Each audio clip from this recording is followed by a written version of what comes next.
A pregnant canine police dog was seconds away from euthanasia when 8-year-old Lily Foster noticed something glinting on her collar. What she discovered there would change everything. "I helped capture the courthouse bomber. Please call Officer Collins." Everyone else had dismissed the dog as another unclaimed stray, but this little girl saw what the adults had missed, a hero abandoned at her most vulnerable moment. Before we jump back in, tell us where you're tuning in from.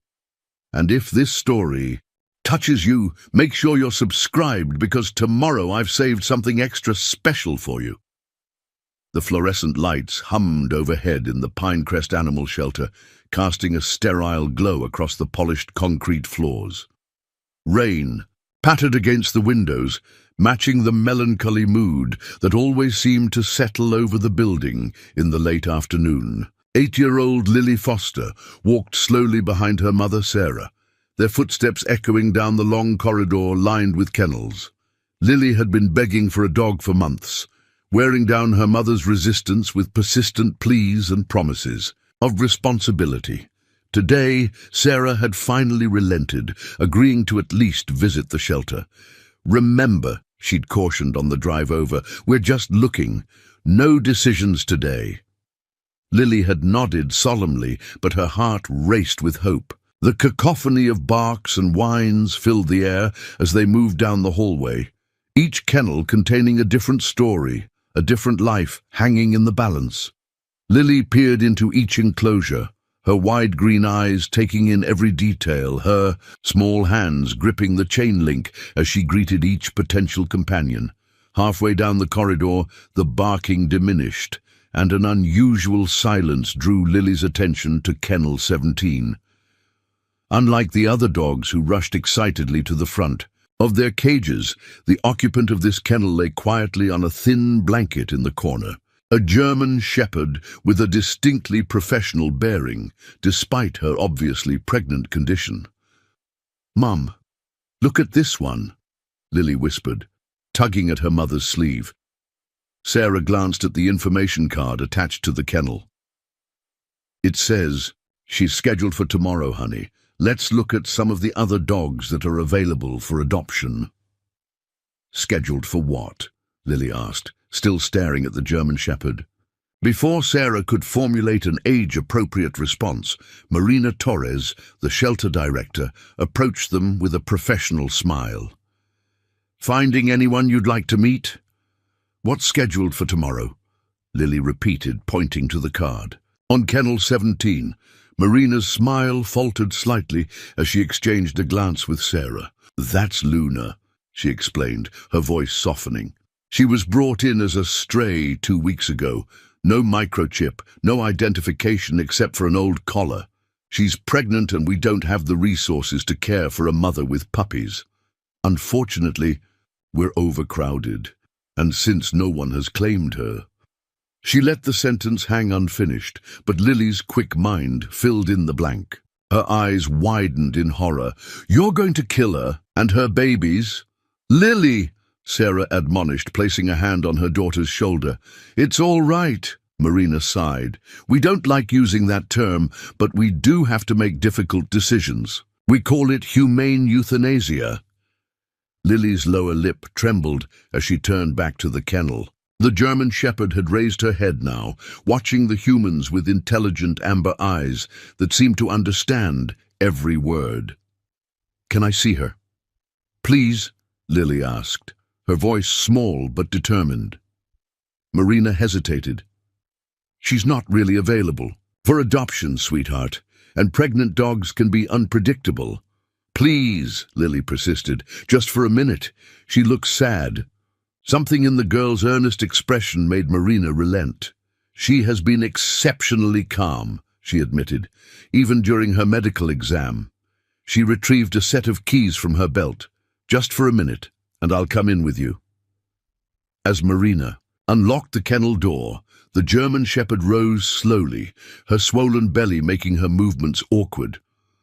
Unlike the other shelter dogs who typically jumped and barked with excitement at the prospect of human attention, this one maintained a dignified reserve, watching them with alert but calm eyes. "Her name is Luna?" Lily asked, stepping carefully into the kennel.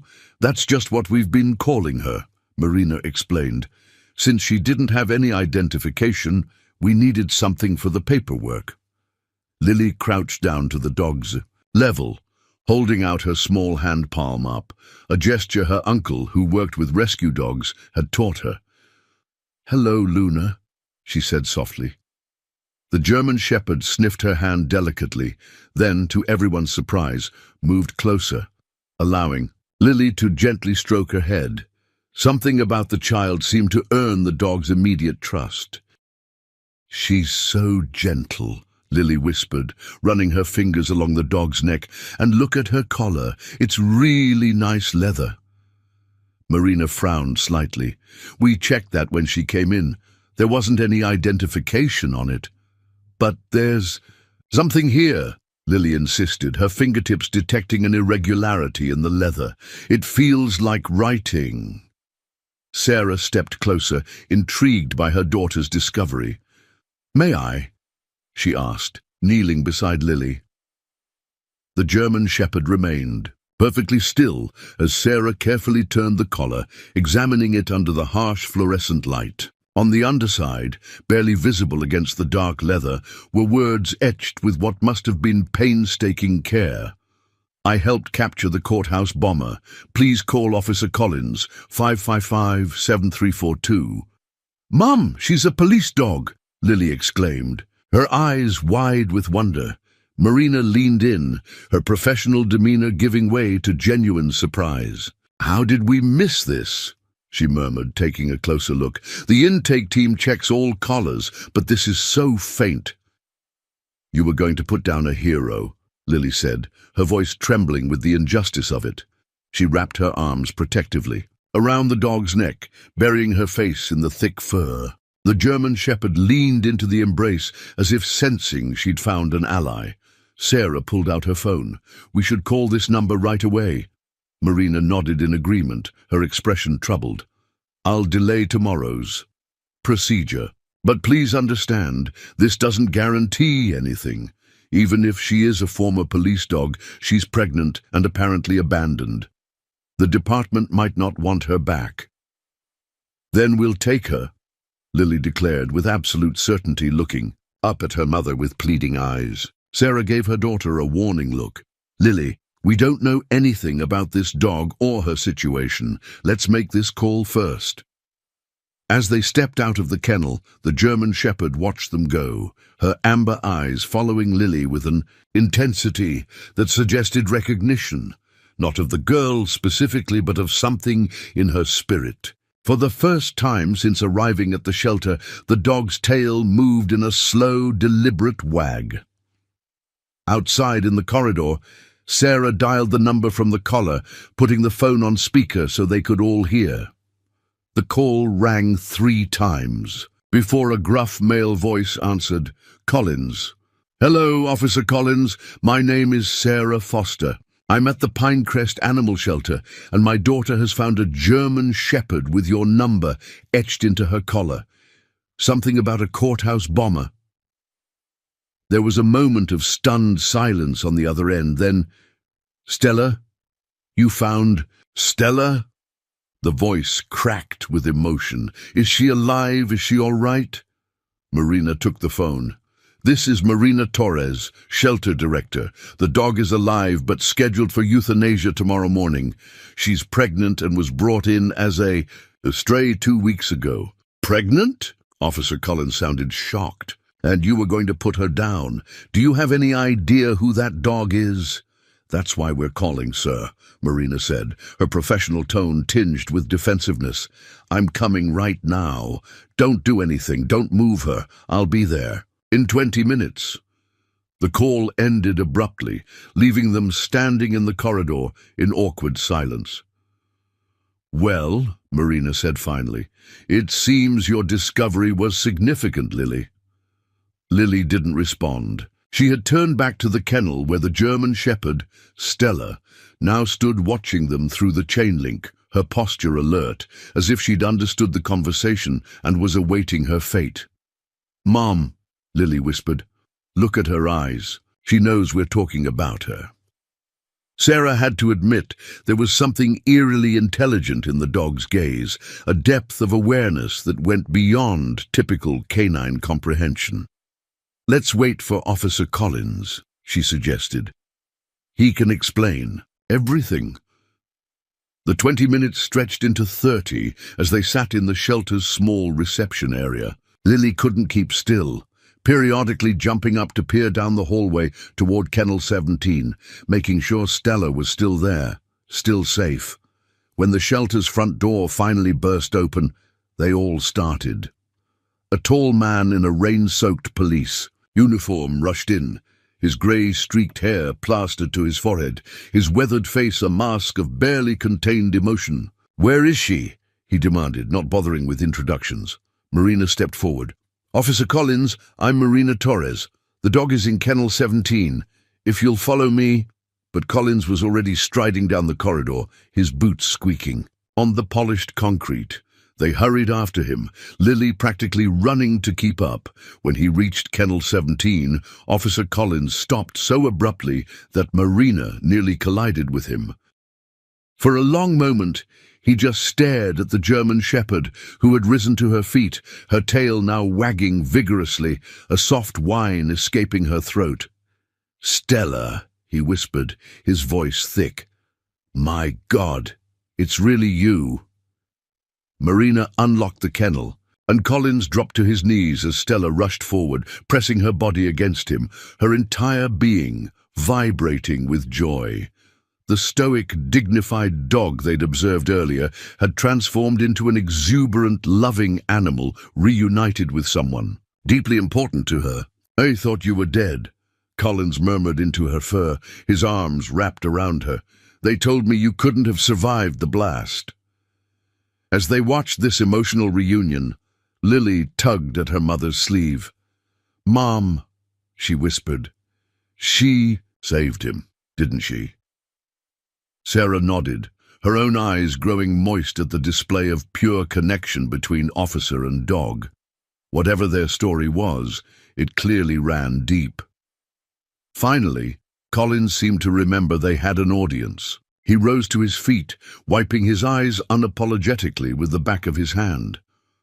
"I'm Detective James Collins, Riverside Police Department, and this," he said, resting his hand on Stella's head, "is the best partner I ever had. Preparing and narrating this story took us a lot of time, so if you are enjoying it, subscribe to our channel. It means a lot to us." Now back to the story.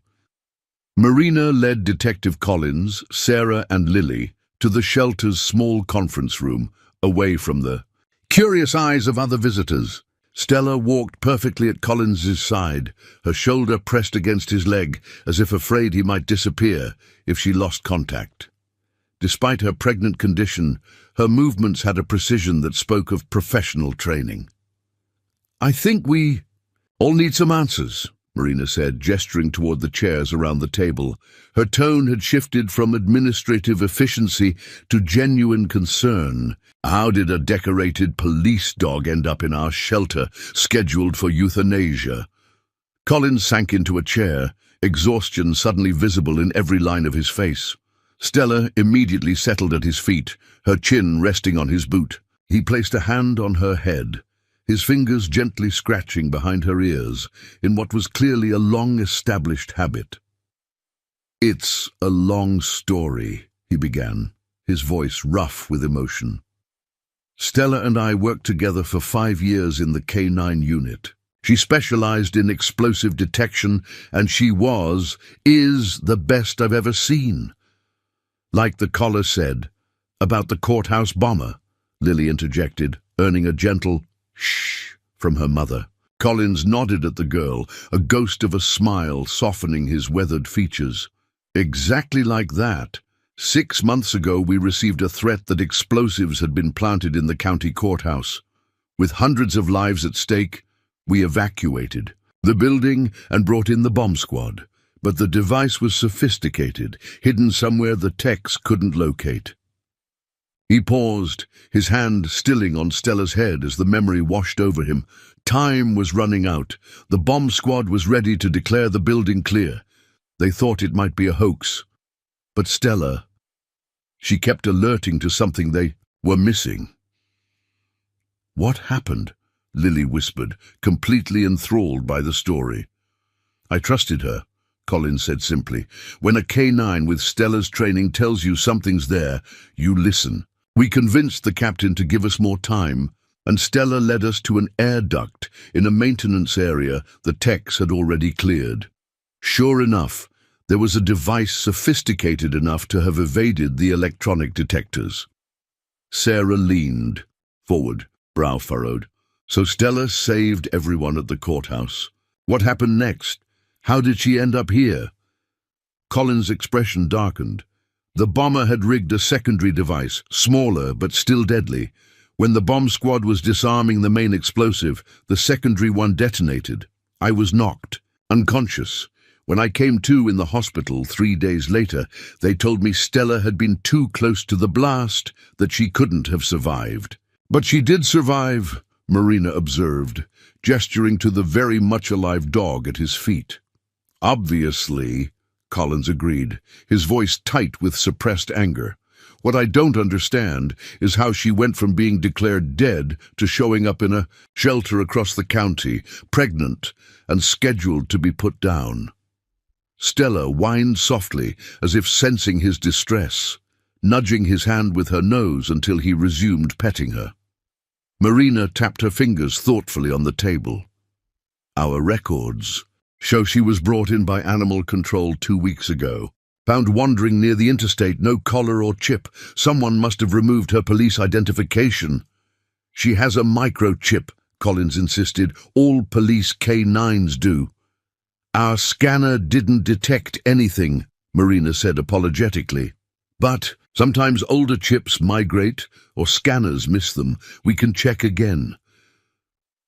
"What about the pregnancy?" Sarah asked, glancing at Stella's swollen belly. "Would a working police dog be allowed to breed?" Collins shook his head emphatically. "Absolutely not. Active-duty K9s are never bred. Someone did this after she disappeared." His jaw tightened. "There's a black market for police-trained dogs, especially one with Stella's abilities. My guess is someone found her after the explosion, realized what she was, and took her. They probably intended to breed her and sell the puppies as pre-trained security dogs." "That's horrible!" Lily exclaimed, her small face pinched with indignation. "It is," Collins agreed. "But something must have gone wrong with their plan. Maybe she escaped, or maybe they abandoned her when they realized how close she was to giving birth." Marina folded her hands on the table. "Detective Collins, I'm deeply sorry for what happened to your partner, and I'm grateful we discovered the truth before it was too late. But I need to ask, what happens now? Our shelter isn't equipped to handle a pregnant dog, especially one with Stella's background." Collins hesitated, glancing down at his partner. The unspoken question hung in the air. After 6 months of separation, after believing her dead, was he prepared to take responsibility for Stella and her coming puppies? "She's coming home with me," he said finally, with the certainty of someone making the only possible choice. "Whatever she needs, we'll figure it out together. That's what partners do." Relief flooded Lily's face. "You're going to keep her and all the puppies?" "Every last one," Collins confirmed with a firm nod. Marina looked skeptical. "Detective, I appreciate your dedication, but caring for a mother dog and her newborn puppies is a significant commitment. Do you have experience with this? Do you even have space for them all?" It was a practical question that momentarily dampened Collins's determined expression. He lived alone in a small apartment, suitable for a handler and working dog, but hardly ideal for a canine maternity ward. "I'll make it work," he insisted, though uncertainty had crept into his voice. "I owe her that much." "We could help," Lily blurted out, turning to her mother with pleading eyes. Right, Mom. We have the big fenced backyard, and I could help with the puppies after school. Sarah's eyes widened at her daughter's suggestion. Lily, that's not... Actually, Collins interrupted, studying Sarah with new interest. That's not a bad idea. Not permanently, he hastened to add, but until the puppies are weaned. I could visit daily, help with their care, and handle any expenses. It would give me time to make proper arrangements. Sarah looked taken aback. Detective Collins, we only came here today to look at dogs. We weren't planning to take home an entire canine family. Mom, please, Lily begged, clasping her hands together dramatically. We'd be saving their lives and Stella's a hero. Sarah hesitated, looking from her daughter's impassioned face to the detective's hopeful one, and finally to Stella, who watched the exchange with that uncanny intelligence in her amber eyes. I don't even know how to care for puppies, Sarah admitted. I do, Collins offered, part of canine handler training, and I'd be there every step of the way. Please, Ms. Foster, I can't lose her again, but I'm not equipped to give her what she needs right now. Marina, who had been observing the conversation with professional interest, cleared her throat. If I may suggest a compromise, our shelter partners with a local veterinarian who specializes in canine obstetrics. We could arrange for Stella to be examined tomorrow, get a better idea of her condition and when she might deliver. That would give everyone time to make appropriate arrangements. Collins nodded gratefully. I'd appreciate that. In the meantime, Marina continued, Stella could remain here, not as a shelter case scheduled for euthanasia, she clarified quickly, seeing Collins' expression darken, but as a found police K9 under protective custody. We have a quiet room in the back, more comfortable than the kennels. I'm not leaving her, Collins stated flatly. Marina's professional demeanor softened slightly. I wouldn't expect you to, Detective. You're welcome to stay with her. We can bring in a cot. The tension in Collins' shoulders eased slightly. Thank you. As the adults discussed logistics, Lily had slipped from her chair to kneel beside Stella, who allowed the girl to gently rest a hand on her rounded belly. Lily's eyes widened as she felt movement beneath her palm. Mom, the puppies are moving, she whispered excitedly. Sarah couldn't help smiling at her daughter's wonder. Despite her reservations, she found herself drawn into the unfolding drama of Stella's story. There was something compelling about the bond between the detective and his partner, something that spoke to loyalty and connection beyond words. Detective, Sarah said, making a decision she hoped she wouldn't regret. Assuming the vet gives approval, we do have space at our home. Lily's right about the fenced yard. If it would help Stella, we could provide temporary housing until other arrangements can be made. The relief that washed over Collins' face was almost painful to witness. I can't thank you enough, Ms. Foster, and I promise this would only be until I can find a more suitable place. Call me Sarah, she replied, with a small smile. And let's wait to see what the vet says before making any firm plans. As they finalized arrangements for Stella's veterinary examination the following morning, none of them noticed the shelter volunteer who had paused outside the conference room door, listening intently to their conversation. The young man, quietly, pulled out his phone, stepped away down the corridor, and made a call. You were right, he murmured into the phone. The K9 survived, and her handler found her. They're bringing in a vet tomorrow. He listened for a moment, then nodded, though the caller couldn't see him. Yes, I understand. I'll keep you posted. He disconnected the call, cast one last glance toward the conference room, and continued down the hallway, his expression troubled. Back in the conference room, Stella had suddenly become alert, her ears pricked forward, her body tense despite her pregnant condition. Collins immediately noticed the change. What is it, girl?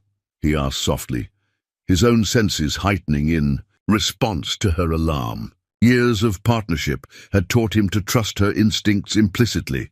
Stella rose to her feet, moving to the door of the conference room and standing rigid, staring down the now empty hallway. A low growl rumbled in her chest. Not aggressive, but warning. Collins joined her at the door, peering out into the corridor. "See something?" Marina looked concerned. "Is everything all right?" "Probably nothing," Collins said, though his expression remained watchful. "She's always been sensitive to changes in her environment, might just be adjusting to new surroundings." But as they resumed their conversation, making plans for the next day, Collins kept one eye on his partner, noting how long it took for her to relax again, how her attention remained fixed on the hallway outside. In their years working together, he'd learned that Stella rarely alerted without reason. Something or someone had triggered her warning instinct. The question was, who and why? Morning arrived with a surprising clarity, the previous day's rain giving way to brilliant sunshine that streamed through the shelter's windows. Detective Collins had spent an uncomfortable night on the promised cot in the shelter's back room, unwilling to leave Stella's side. Despite the cramped quarters and the thin mattress, he had slept more soundly than he had in months, lulled by the familiar sound of his partner's breathing nearby.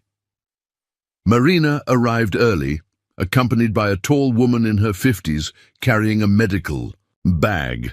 Her silver-streaked black hair was pulled back in a practical braid, and she moved with the confident efficiency of someone who had spent decades in her profession. "Detective Collins," Marina greeted him. "This is Dr. Elena Fernandez. She's the veterinary specialist I mentioned." Collins stood extending his hand. "Thank you for coming, Doctor." Dr. Fernandez shook his hand firmly. "I understand we have a rather remarkable patient this morning." Her gaze shifted to Stella, who had risen from her bed and was watching the newcomer with cautious interest. "So this is the hero of the courthouse bombing, may I?" she asked, gesturing toward the dog. Collins nodded, and Dr. Fernandez approached, Stella slowly, speaking in a low, gentle voice. "Hello there, beautiful girl. I hear you've had quite the adventure." Stella remained still, allowing the veterinarian to run practiced hands over her body, checking her condition. Dr. Fernandez examined her carefully, paying particular attention to her abdomen, then looked into her eyes and checked her gums. "She's remarkably healthy, considering what she's been through," the doctor concluded. "Somewhat underweight for a pregnant dog this close to term, but no signs of disease or injury. The puppies are active and appear to be in good position." "How soon?" Collins asked, the question that had been foremost in his mind since discovering Stella was pregnant. Dr. Fernandez straightened up. "Very soon. Within the next 48 hours, I'd estimate. She's showing all the preliminary signs of labor." Collins ran a hand through his hair, concern etched on his face. "So we need to make arrangements immediately." "Absolutely," Dr. Fernandez confirmed. "She needs a quiet, clean space where she can whelp safely, preferably somewhere familiar and comfortable, with someone who can monitor her closely." She hesitated, then added, "Detective, while medically she's in good condition to deliver, I'm concerned about her mental state. Police dogs are highly trained working animals. The trauma of separation from her handler, followed by whatever happened. During the months she was missing, and now pregnancy and imminent delivery, that's an enormous amount of stress." "What are you saying?" Collins asked, his voice tight. "I'm saying that her connection to you is probably the most stabilizing factor in her life right now. The reunion couldn't have come at a more critical time. She needs you present during this process." Collins nodded grimly. "I'm not leaving her side." Marina, who had been quietly observing, stepped forward. "What about the offer from the Foster family? Would their home be suitable?" Dr. Fernandez considered this. "If Detective Collins will be there and the environment is calm, it could work. Better than here, certainly." The shelter's front door chimed, and moments later, Sarah and Lily Foster appeared in the doorway of the back room. Lily immediately brightened at the sight of Stella. "We came to see how she's doing," she announced, barely containing her excitement. Sarah smiled apologetically at the adults. "We thought we'd check in before school. Lily barely slept last night, worrying about Stella." Dr. Fernandez introduced herself, then explained the situation. "Stella needs a quiet place to give birth, and soon. Detective Collins mentioned you might be able to provide temporary accommodation." Sarah nodded slowly, taking in the gravity of the situation. "We have a spare room that opens onto the backyard. It's clean and quiet." She glanced at Collins. "If you think that would work." "I'd need to be there," Collins said immediately, "at least until the puppies are born and stable." To everyone's surprise, Sarah didn't hesitate. "Of course. We have a pull-out couch in the study. It's not luxurious, but it's private." Lily could barely contain her joy, practically bouncing with excitement. "When can she come home with us?" "The sooner the better," Dr. Fernandez advised. "I'd recommend today." Collins looked to Marina. "Is there any paperwork we need to handle, given the unusual circumstances?" Marina shook her head. "Technically, Stella isn't a shelter animal anymore. She's a recovered police asset." She smiled slightly at the formal terminology. "I'll need to file a report explaining the situation, but there's no adoption process required." "What about her microchip?" Collins asked. "You said your scanner didn't detect anything." "I'd like to check that again," Dr. Fernandez interjected. "Sometimes chips migrate, or older scanners miss certain frequencies." She retrieved a device from her medical bag, passing it slowly over Stella's shoulders and upper back. After a moment, the scanner emitted a soft beep. "There it is," the veterinarian confirmed. "Registered to the Riverside Police Department, K9 unit, but there's something odd." She frowned, moving the scanner again. "There's a second chip, implanted more recently." Collins' expression hardened. "What?" Dr. Fernandez continued scanning. "It's unusual, but not unheard of. Sometimes animals get chipped twice if records aren't properly checked, but this second chip..." She looked up, her expression troubled. "It's not a standard identification chip. It's larger, and it's transmitting actively." "A tracking device," Collins said, his voice dropping dangerously low. "Someone's been monitoring her movements." The atmosphere in the room shifted instantly, tension crackling like static electricity. Collins moved closer to Stella, his posture protective. "Is it possible to remove it?" Sarah asked, instinctively pulling Lily closer to her side. Dr. Fernandez nodded. "Yes, but it would require minor surgery.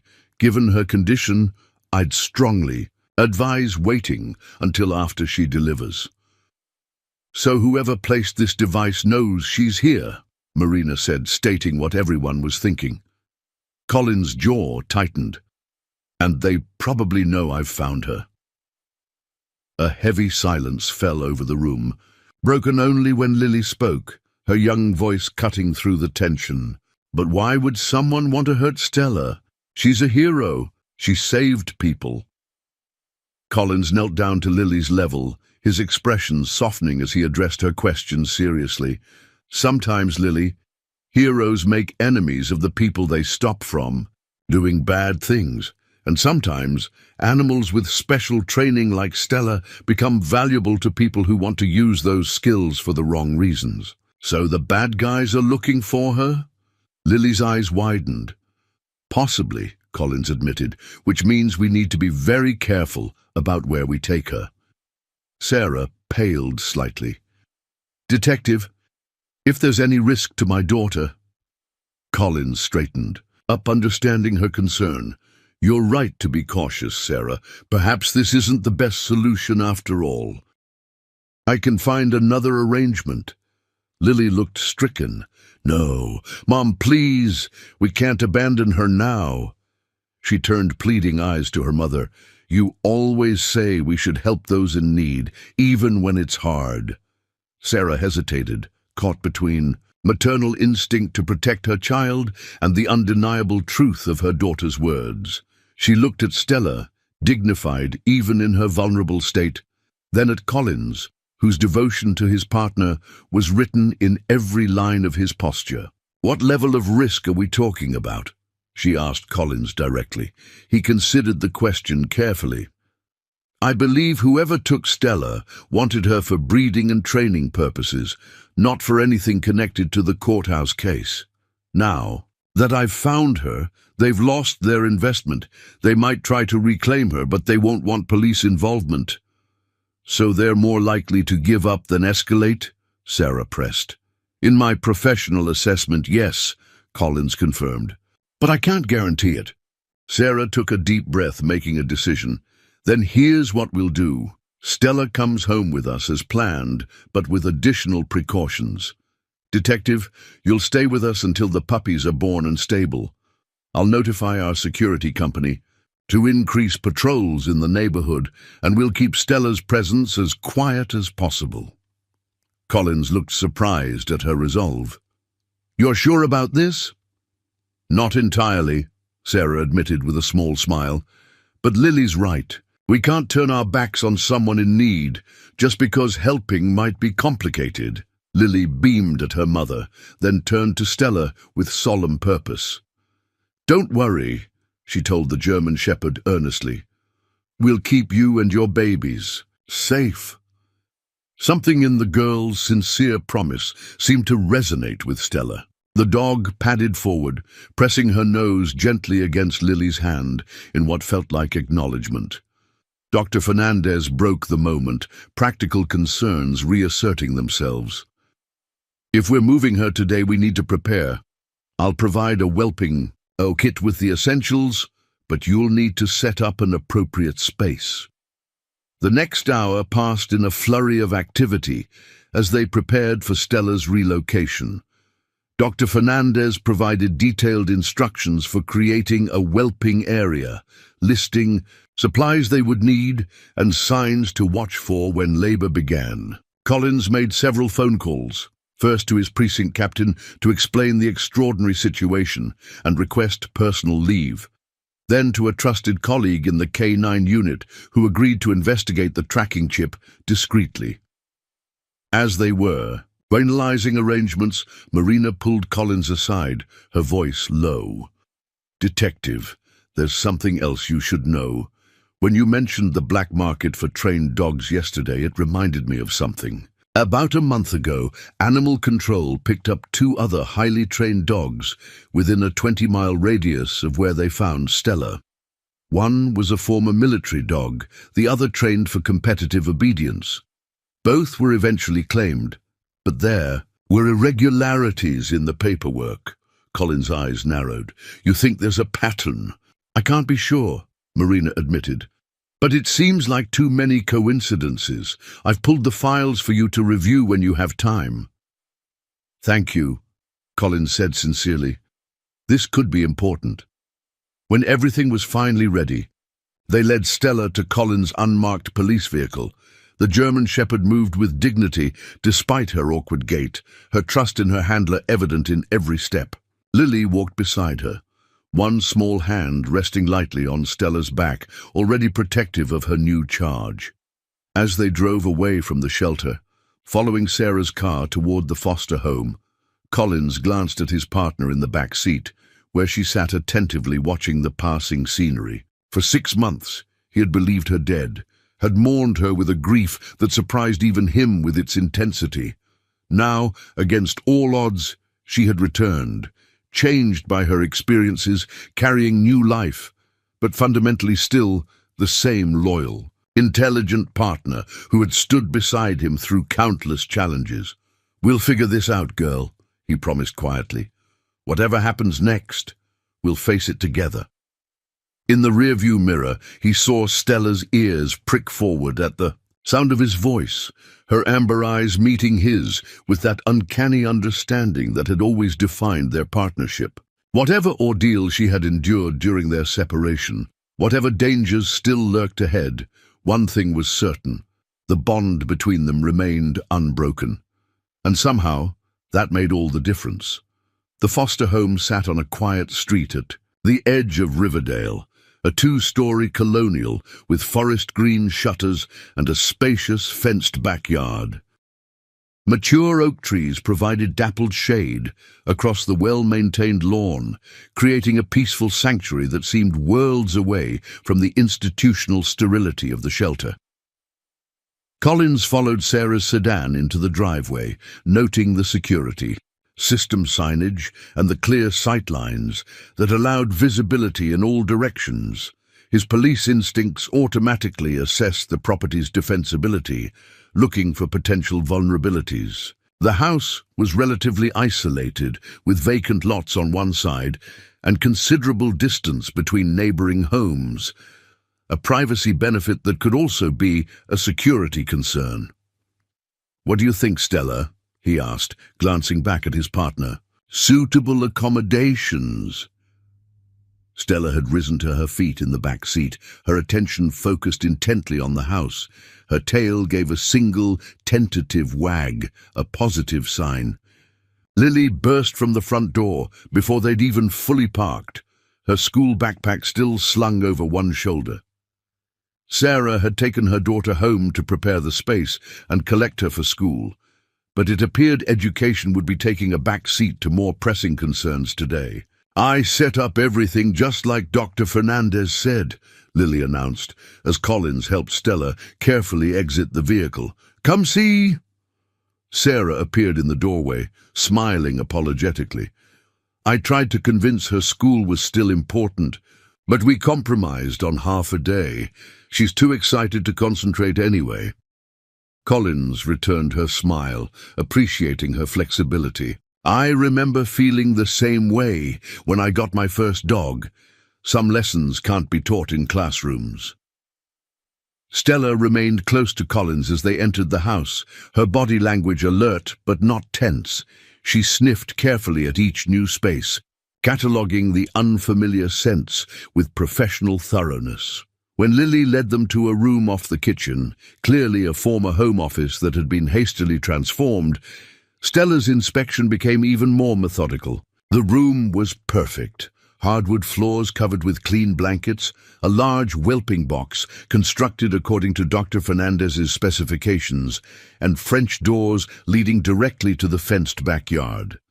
The windows were covered with light filtering, curtains creating a dimly lit, peaceful environment. "This is excellent," Collins said, genuinely impressed by the preparations. "You did all this morning?" "Mom helped," Lily admitted. "We moved the desk to the living room and brought in all the blankets and towels we could find. Is it okay? Will she like it?" As if in answer to her question, Stella walked a careful circuit around the room, sniffing each corner. After completing her inspection, she entered the whelping box, turned in 3 slow circles, and carefully lowered herself onto the soft bedding. Looking up at them, she exhaled deeply, her posture relaxing for the first time since they'd left the shelter. "I think that's your answer," Collins said, smiling at Lily's delighted expression. "Should we stay with her or give her space?" Sarah asked, hovering in the doorway. "A little of both," Collins advised. "She needs to feel secure but not crowded. She's used to having a job, a purpose. The waiting will be hardest for her."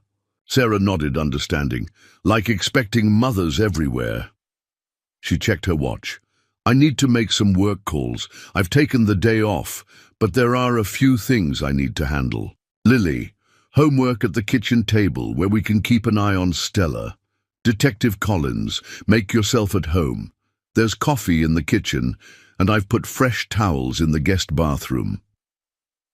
As Sarah and Lily retreated to the kitchen, Collins settled on the floor beside the whelping box, close enough for Stella to see and smell him, but not so close as to crowd her. The German shepherd watched him with those intelligent eyes, then stretched her neck to gently bump her nose against his hand. "I know, girl," he murmured. "Strange place, strange circumstances, but we're together now." The simple truth of that statement hit him with unexpected force. For months, he had lived with the hollow ache of her absence, had forced himself through the motions of daily life while feeling perpetually incomplete. Now, despite the peculiar circumstances and looming questions, that fundamental wrongness had been corrected. They were a team again. Collins pulled out his phone, scrolling through the files Marina had sent regarding the other trained dogs found abandoned in the area. As he reviewed the details, a pattern began to emerge. Each animal had been found within a 5-mile radius of a small industrial park on the outskirts of Riverside. Each had been in excellent physical condition despite being classified as strays, and each had shown signs of recent professional handling. His concentration was interrupted by a soft whine from Stella. She had risen to her feet in the whelping box and was pacing restlessly, her discomfort evident. "What is it, girl?" Collins asked, immediately alert. "Is it time?" Stella circled the box again, then lay down only to rise moments later. Her breathing had become more rapid, her attention turned inward. "Sarah," Collins called, not wanting to leave Stella's side. "I think it's starting." Sarah appeared in the doorway, Lily close behind her. "Already? Dr. Fernandez said it could be up to 48 hours. "Stella's always been an overachiever," Collins said with forced lightness, trying to mask his concern. He'd assisted with training exercises involving pregnant canines before, but never with actual whelping. Despite his earlier confidence, he felt distinctly unprepared. "We should call Dr. Fernandez, just to be safe." While Sarah made the call, Lily knelt beside the whelping box, her expression a mixture of excitement and concern. "Is she in pain?" she asked Collins in a small voice. "Some discomfort," Collins answered honestly, "but dogs are better equipped for this than humans. It's a natural process for her." Stella had settled again, though her attention remained focused inward, her powerful body occasionally tensing with what Collins recognized as mild contractions. Sarah returned, her expression relieved. "Dr. Fernandez says this is normal pre-labor behavior. It could still be hours before the puppies come. She's finishing up with a patient, then she'll head over."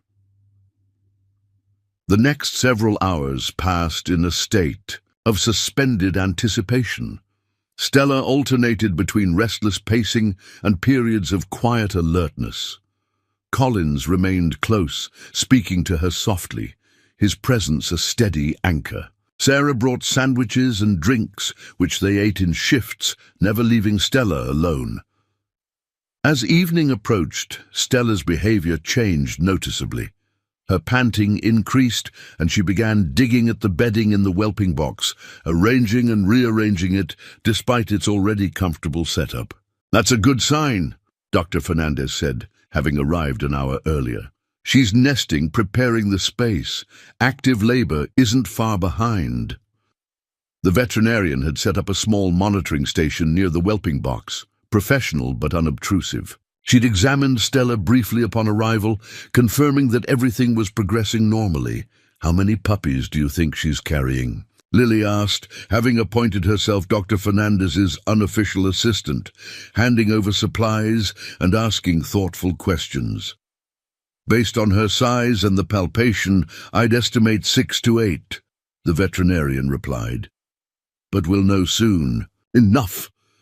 As night fell, Stella's contractions intensified. Collins maintained his position beside her, speaking encouragement in the same calm, confident tone he'd used during countless training exercises and operations. The German shepherd's eyes occasionally sought his, drawing strength from the familiar. "Connection." "You've got this, partner," he told her quietly. "Just like the courthouse, just like every challenge we've faced, one step at a time." At precisely 10:17 p.m., the first puppy arrived, a small, dark shape that Stella immediately began cleaning with focused intensity. Dr. Fernandez observed carefully but didn't interfere, allowing the mother to follow her natural instincts. "It's a boy," she announced after Stella had completed her ministrations, perfectly formed and healthy. Lily, who had been permitted to stay up for the birth despite the late hour, watched in wide-eyed wonder as the tiny puppy found his way to Stella's side and began nursing with surprising determination. "He's so small," she whispered, awestruck. "But strong," Collins observed, noting the puppy's vigorous movements, just like his mother. The second and third puppies followed relatively quickly, both females, one with markings almost identical to Stella's, the other slightly smaller, with a distinctive white patch on her chest. Each time, Stella knew exactly what to do, cleaning each newcomer thoroughly before guiding them to nurse. The fourth puppy presented more difficulty. Stella's contractions intensified, but long minutes passed with no progress. Dr. Fernandez watched closely, her relaxed demeanor gradually giving way to professional concern. "The puppy might be positioned awkwardly," she explained to Collins in a low voice. "If there's no progress in the next few contractions, I may need to assist." Collins nodded, his hand resting reassuringly on Stella's flank. "Hear that, girl? A little help if you need it, but I know you've got this."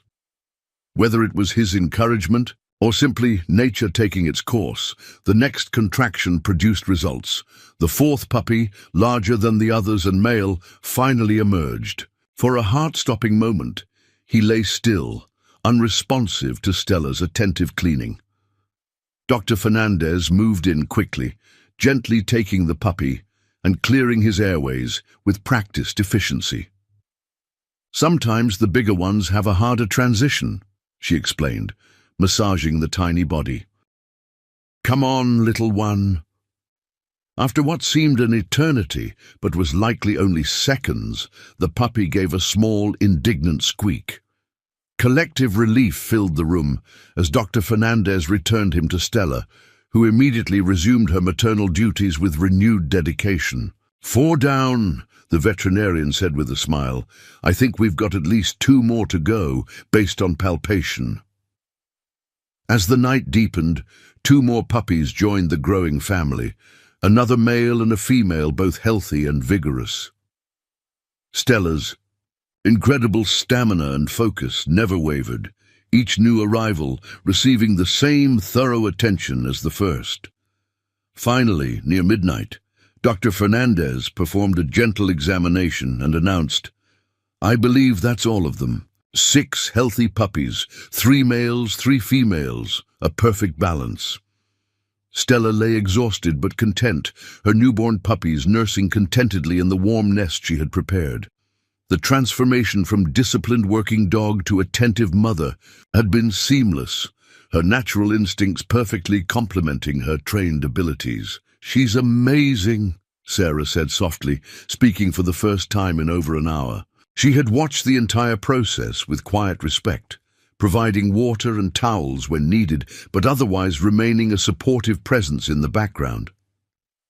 "She always has been," Collins agreed, his voice rough with emotion.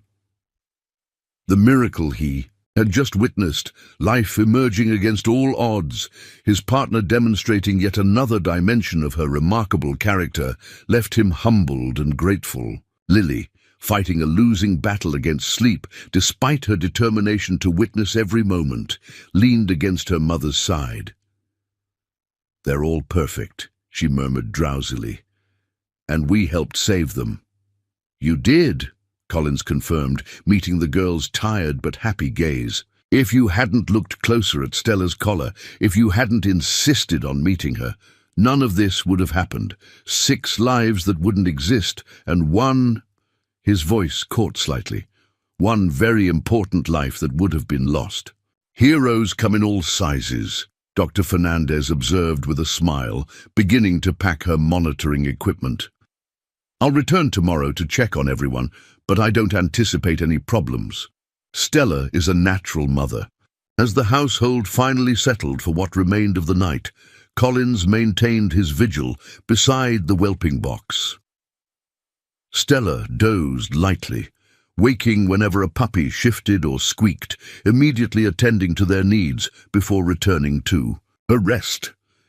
In the quiet darkness, Collins allowed himself to process the day's events. 24 hours ago, he had been a man defined by loss, going through the motions of a life permanently diminished by the absence of his partner.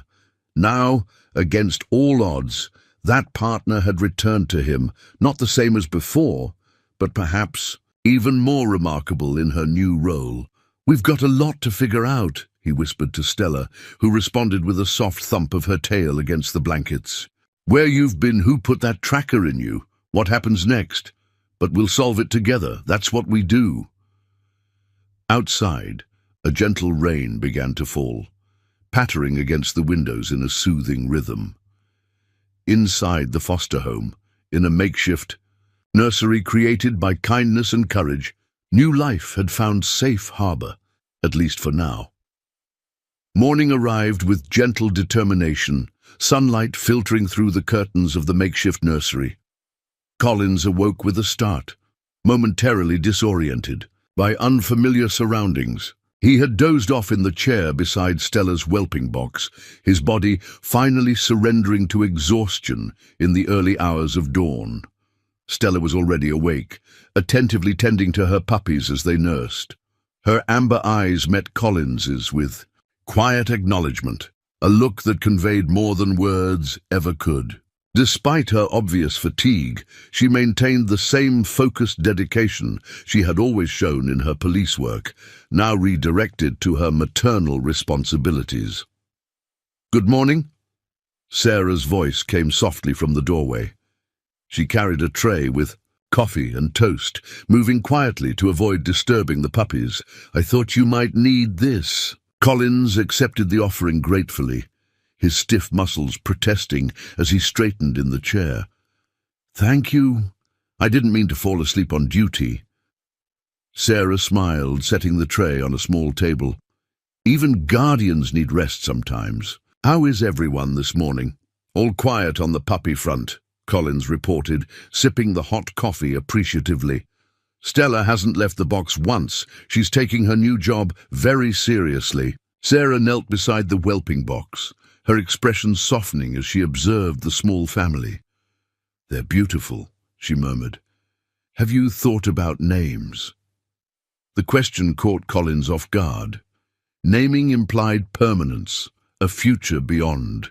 The immediate crisis. He hadn't allowed himself to think that far ahead yet. "Oh, you haven't. To be honest, I've been focused on getting through one day at a time." "Understandable," Sarah acknowledged. "After believing she was gone for so long, then finding her like this, it's a lot to process." Collins nodded, grateful for her perception. 6 months of thinking she was dead, of trying to accept that I'd never see her again. Then suddenly she's here, she's alive, she's having puppies. He shook his head, still struggling to reconcile the magnitude of the shift. "It doesn't feel quite real yet." "Sometimes the greatest gifts arrive in the most unexpected packages," Sarah observed, gently stroking Stella's head. The German shepherd leaned slightly into her touch, a small gesture of trust that spoke volumes. Their quiet moment was interrupted by the arrival of Lily, still in pajamas with dinosaur prints, her hair tousled from sleep, but her eyes bright with excitement. "Are they all okay? Did anything happen during the night?" "All present and accounted. 4, Collins assured her. 6 healthy puppies and 1 very attentive mother." Lily dropped to her knees beside the whelping box, her face alight with wonder as she counted each tiny form. "They're even more perfect in the daylight," she declared. "Can I touch them yet?" "Very gently," Collins advised, "and only if Stella seems comfortable with it. Remember, she's still getting used to being a mother." With exaggerated care, Lily extended one finger to lightly stroke the nearest puppy, the female with the white chest patch. "This one's my favorite," she whispered. "She looks like she has a star on her chest." "That's a good observation," Collins said. "In K9 training, we call distinctive markings like that flashpoints. They help us identify individual dogs quickly in training scenarios." Flashpoints, Lily repeated thoughtfully. Then her name should be Star. Or maybe Nova, that's like a super bright star. Collins smiled at her enthusiasm. Nova is a good name, strong but feminine. Appropriate for a dog with police lineage. Can I name all of them? Lily asked hopefully, looking between Collins and her mother. Sarah laughed softly. That's Detective Collins's decision, honey. They're Stella's puppies. Collins considered the earnest hope in Lily's expression. After all she'd done, noticing Stella's collar, insisting on meeting her, convincing her mother to provide them shelter, he couldn't deny her this small joy. I think naming privileges are the least I can offer our hero of the hour, he said, warmly. But let's wait until they're a little older and we can see their personalities. Names should fit the individual. Lily beamed with pride at being entrusted with such an important responsibility. I'll start making a list of possibilities, she promised solemnly. After breakfast and getting dressed, Sarah amended firmly. And don't forget you have school today, no arguments. Dr. Fernandez will be checking in this afternoon, and Detective Collins will keep everything under control until we're home. As Lily reluctantly departed to prepare for her day, Collins turned to Sarah. You've been incredibly accommodating through all this. Most people wouldn't welcome a strange dog, 6 puppies, and a police detective into their home without hesitation. Sarah's expression grew thoughtful. 3 years ago, Lily and I were in a car accident. Nothing dramatic. A fender bender at an intersection. But Lily's seatbelt malfunctioned and she was thrown forward. Collins listened quietly, recognizing the weight of the story she was sharing. A woman stopped to help us while we waited. For the ambulance, she was a nurse, off duty, just happened to be passing by. She stabilized Lily's neck, kept her calm, probably prevented a much worse outcome. Sarah's gaze drifted to the doorway where her daughter had disappeared. I never saw her again after the paramedics arrived. Never got to properly thank her, but I promised myself that if I ever had the chance to help someone in an unexpected crisis, I wouldn't hesitate. Pay it forward, Collins murmured. Exactly. Sarah smiled. Besides, Lily has wanted a dog forever. I've been putting it off, using work and responsibilities as excuses. Maybe the universe decided to force my hand. Their conversation was interrupted by Collins' phone, buzzing with an incoming call. He checked the screen, then answered immediately. Garcia, what have you got for me? Detective Elena Garcia, Collins's trusted colleague from the K9 unit, had been looking into the tracking chip found in Stella. Her voice came through crisp and focused. That chip isn't standard issue, not even close. It's military-grade tech, Jim. Expensive and highly restricted. Typically used for covert operations, tracking high-value assets. Collins frowned, stepping away from the whelping box to avoid disturbing Stella. How would civilians get access to something like that? That's where it gets interesting, Garcia replied. I ran the serial number through our database. The batch this chip came from was reported stolen from a military research facility in Nevada 18 months ago. Any leads on who took them? Nothing concrete, but there are rumors about a group calling themselves Cerberus Initiative. They allegedly specialize in acquiring and training military-grade working dogs for private security firms with questionable reputations. Black market operations, no oversight, no regulations. Collins processed this information, the pieces starting to form a disturbing picture. So they might have found Stella after the explosion, recognized her value as a trained explosive detection dog, and decided to add her to their inventory for breeding and training. That's my guess, Garcia confirmed. A dog with Stella's abilities would be worth a small fortune in the right circles, especially if they could breed her and train the puppies to follow her aptitudes. The implication sent a chill down Collins's spine. Stella's puppies weren't just adorable new lives. They were potentially valuable commodities to people who operated outside the law. "Have you told the captain about this?" he asked. "Briefed him this morning. He's reopening the investigation into the courthouse bombing with a new angle, possible connection to this Cerberus group. And he's assigned protective detail to your location, unmarked car, rotating shifts." Collins glanced out the window, noticing for the first time the nondescript sedan parked halfway down the block. "I see them. Tell them to vary their position every few hours. If someone is monitoring Stella's tracker, they might be watching for police presence too." "Already instructed," Garcia assured him.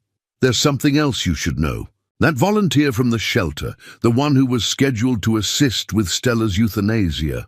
What about him? He didn't show up for work today. When they called his emergency contact, they discovered the address he provided during hiring doesn't exist. His references check out on paper, but haven't returned calls.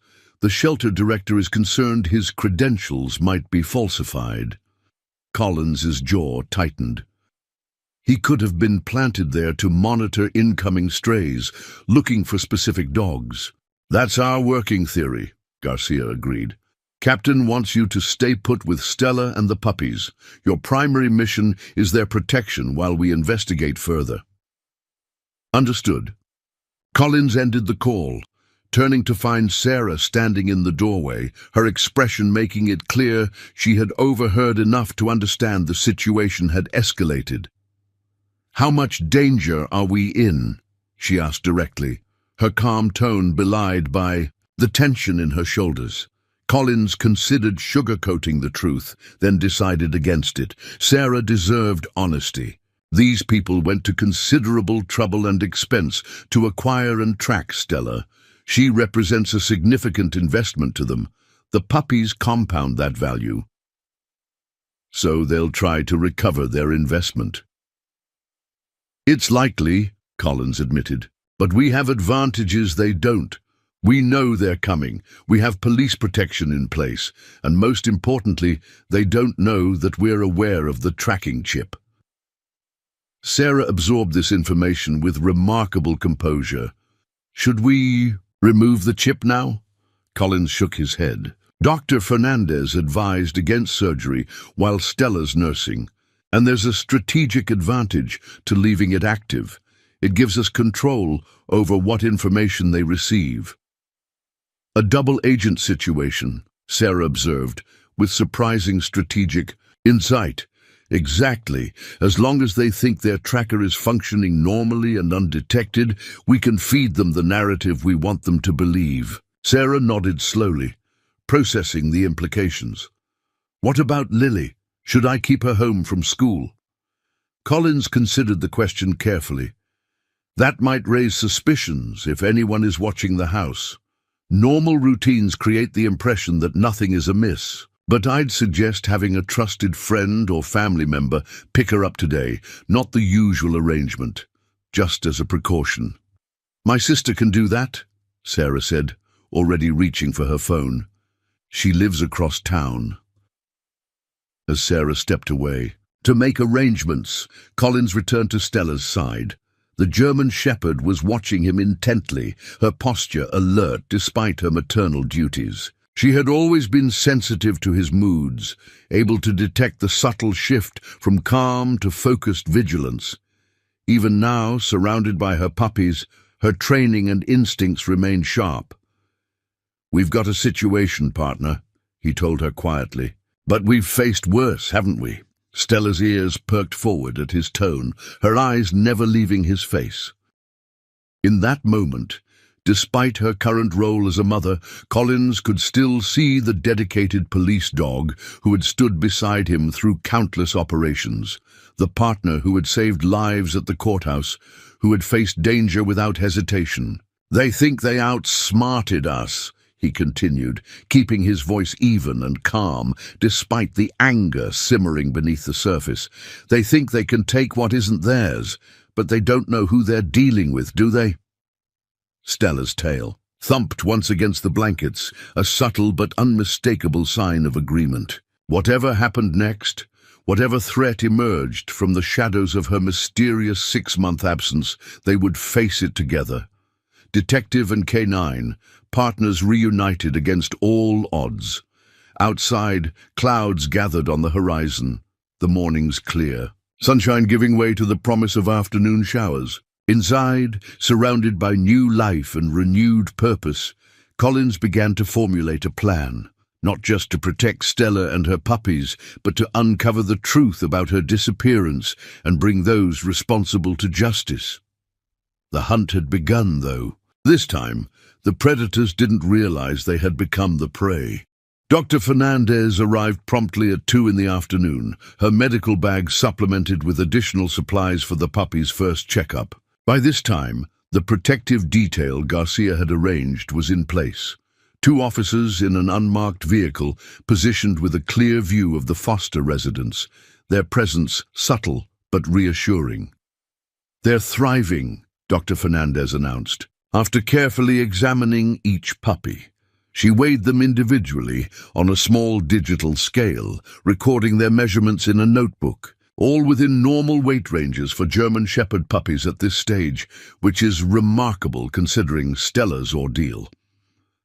Collins watched attentively as she conducted her examination, impressed by the gentle efficiency with which she handled the vulnerable newborns. "Any concerns at all?"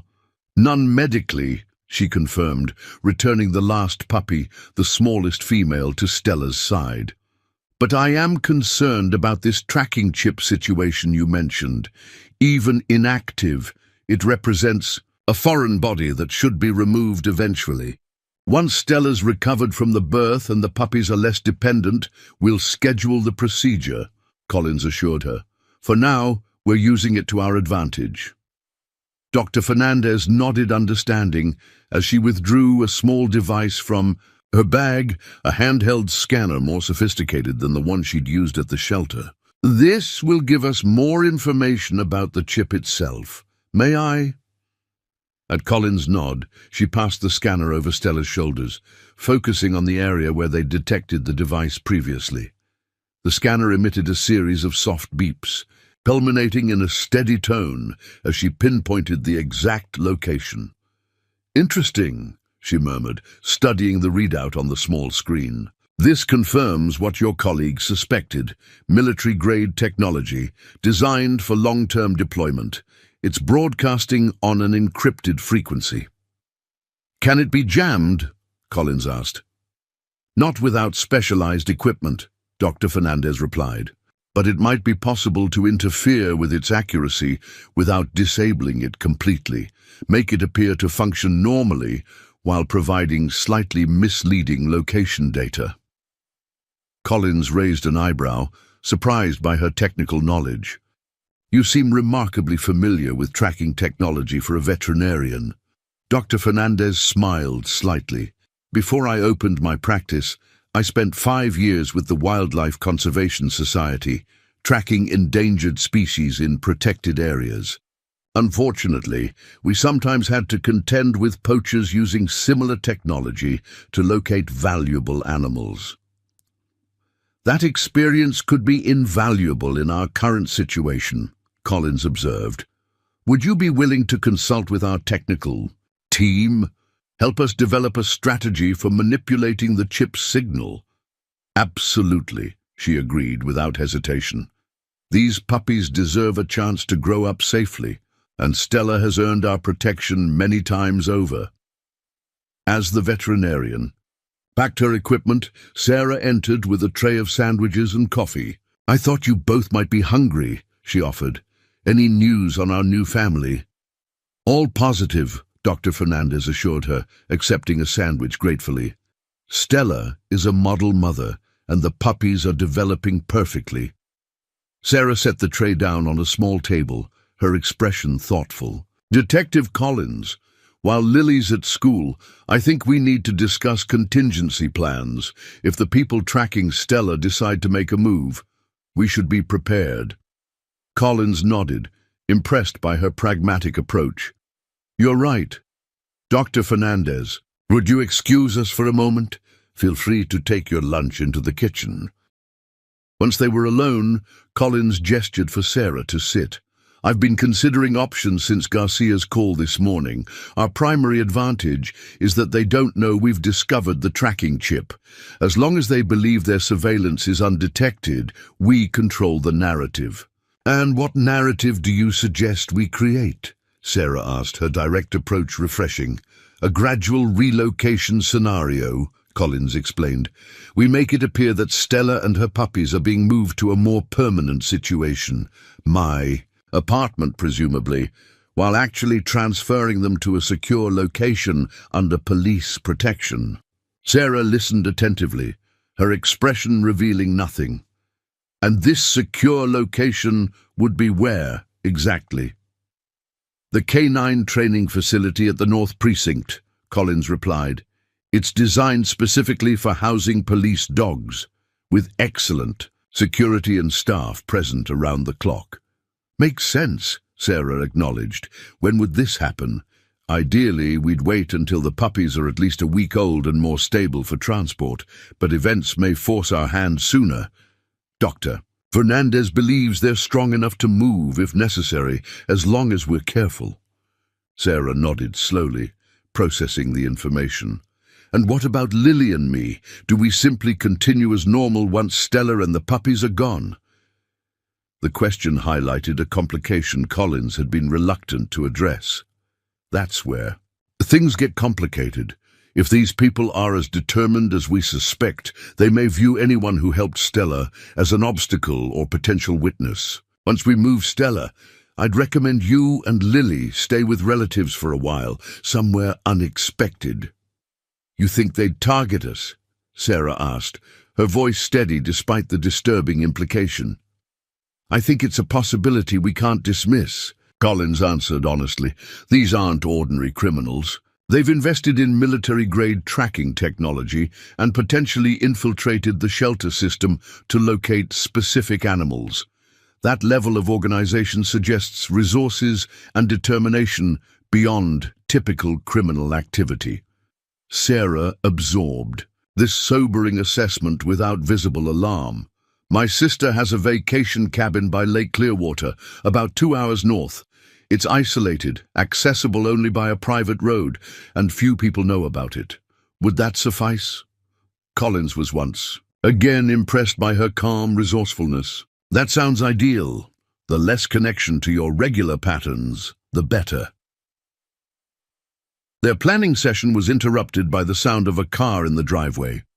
Through the front window, Collins observed Sarah's sister, Meg, arriving with Lily home. From school earlier than expected, Lily bounded from the car, her backpack bouncing against her shoulders, her expression animated as she spoke to her aunt.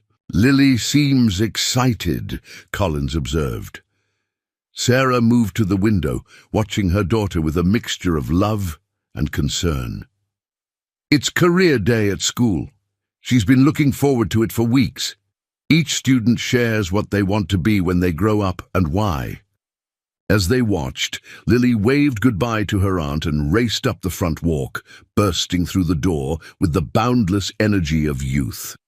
Mom! Detective Collins! Is Dr. Fernandez still here? I need to ask her something super important. Lily's voice echoed through the entryway, followed by the sound of her backpack hitting the floor. Dr. Fernandez emerged from the kitchen, sandwich in hand. I'm here, Lily. What's your urgent question? Lily skidded to a halt, barely containing her excitement. How long does it take to become a veterinarian? And do you have to be really good at science? Because I'm only okay at science right now, but I could practice more. The adults exchanged amused glances at this unexpected line of inquiry. It takes quite a bit of schooling, Dr. Fernandez replied seriously. 4 years of college, then 4 years of veterinary school. And yes, science is important. Biology, chemistry, anatomy. But the most important quality is compassion for animals and dedication to learning. Lily's face fell slightly at the timeline. That's a really long time. The most worthwhile journeys often are, Dr. Fernandez said kindly. Why the sudden interest in veterinary medicine? It's for my career day presentation, Lily explained. I was going to say I wanted to be a teacher or maybe an astronaut, but after helping with Stella and the puppies, I know I want to be an animal doctor. I want to help animals who can't talk and tell us what's wrong. The sincerity in her voice touched everyone present. Collins found himself thinking about how a single encounter, Lily, noticing the engraving on Stella's collar, had potentially altered the course of a young life, opening new possibilities and passions. "That's a wonderful aspiration," Dr. Fernandez told her warmly. "If you're serious about it, perhaps you could visit my clinic sometime, see what the day-to-day work involves." Lily's eyes widened with excitement. "Really? Could I?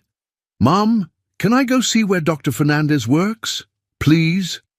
Sarah smiled at her daughter's enthusiasm. "We'll arrange something when things settle down.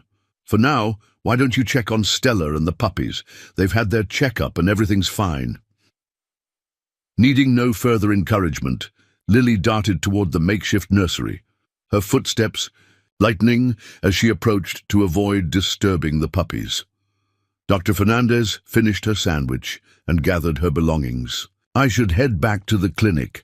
I'll return tomorrow to check on everyone again, and I'll speak with your technical team about the tracking chip situation."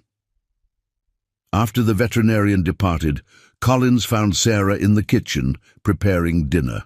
With methodical precision, her movements betraying the tension she had so carefully concealed during their earlier conversation. "You're handling all this remarkably well," he observed, leaning against the doorframe.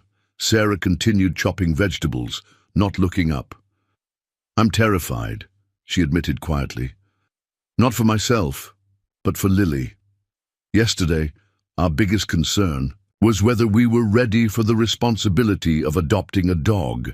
Today, we're discussing safe houses and criminal organizations." "I understand," Collins said. "If you want out of this situation, no one would blame you. We can move Stella and the puppies immediately. Get you and Lily to your sister's cabin tonight." Sarah finally looked up, her knife pausing mid-chop. "That's not what I'm saying, Detective. I'm scared, yes, but I'm not backing down. Lily found Stella for a reason. She's learning lessons about courage and responsibility that no classroom could teach her. Sometimes the right path isn't the easiest or safest one." Her quiet determination reminded Collins of qualities he'd observed in the best officers he'd worked with. Not fearlessness, but the ability to acknowledge fear and move forward anyway. "In that case," he said, "let's refine our strategy. If we're staying the course for now, we need to establish some additional security protocols."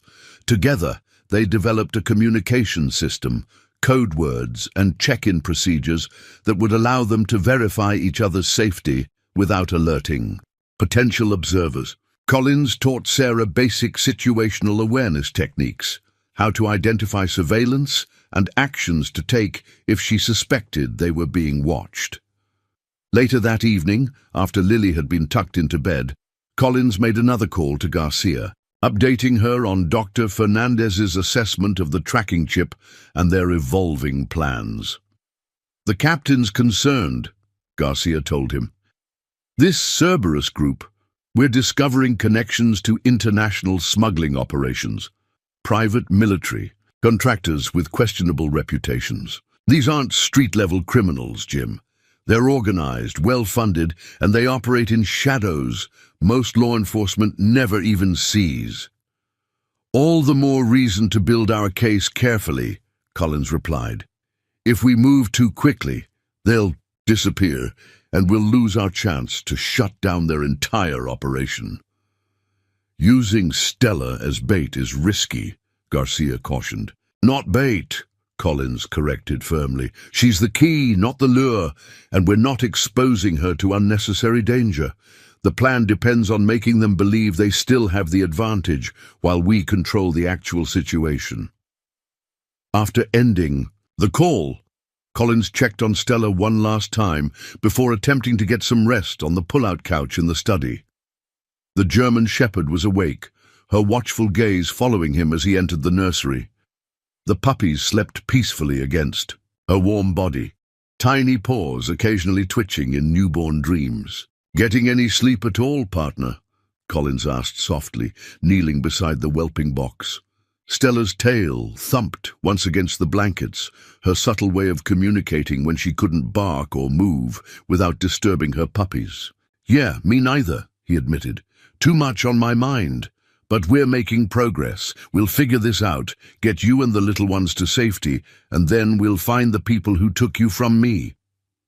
As he spoke, Collins gently stroked her head, his fingers finding the familiar spot behind her ears that had always been her favorite.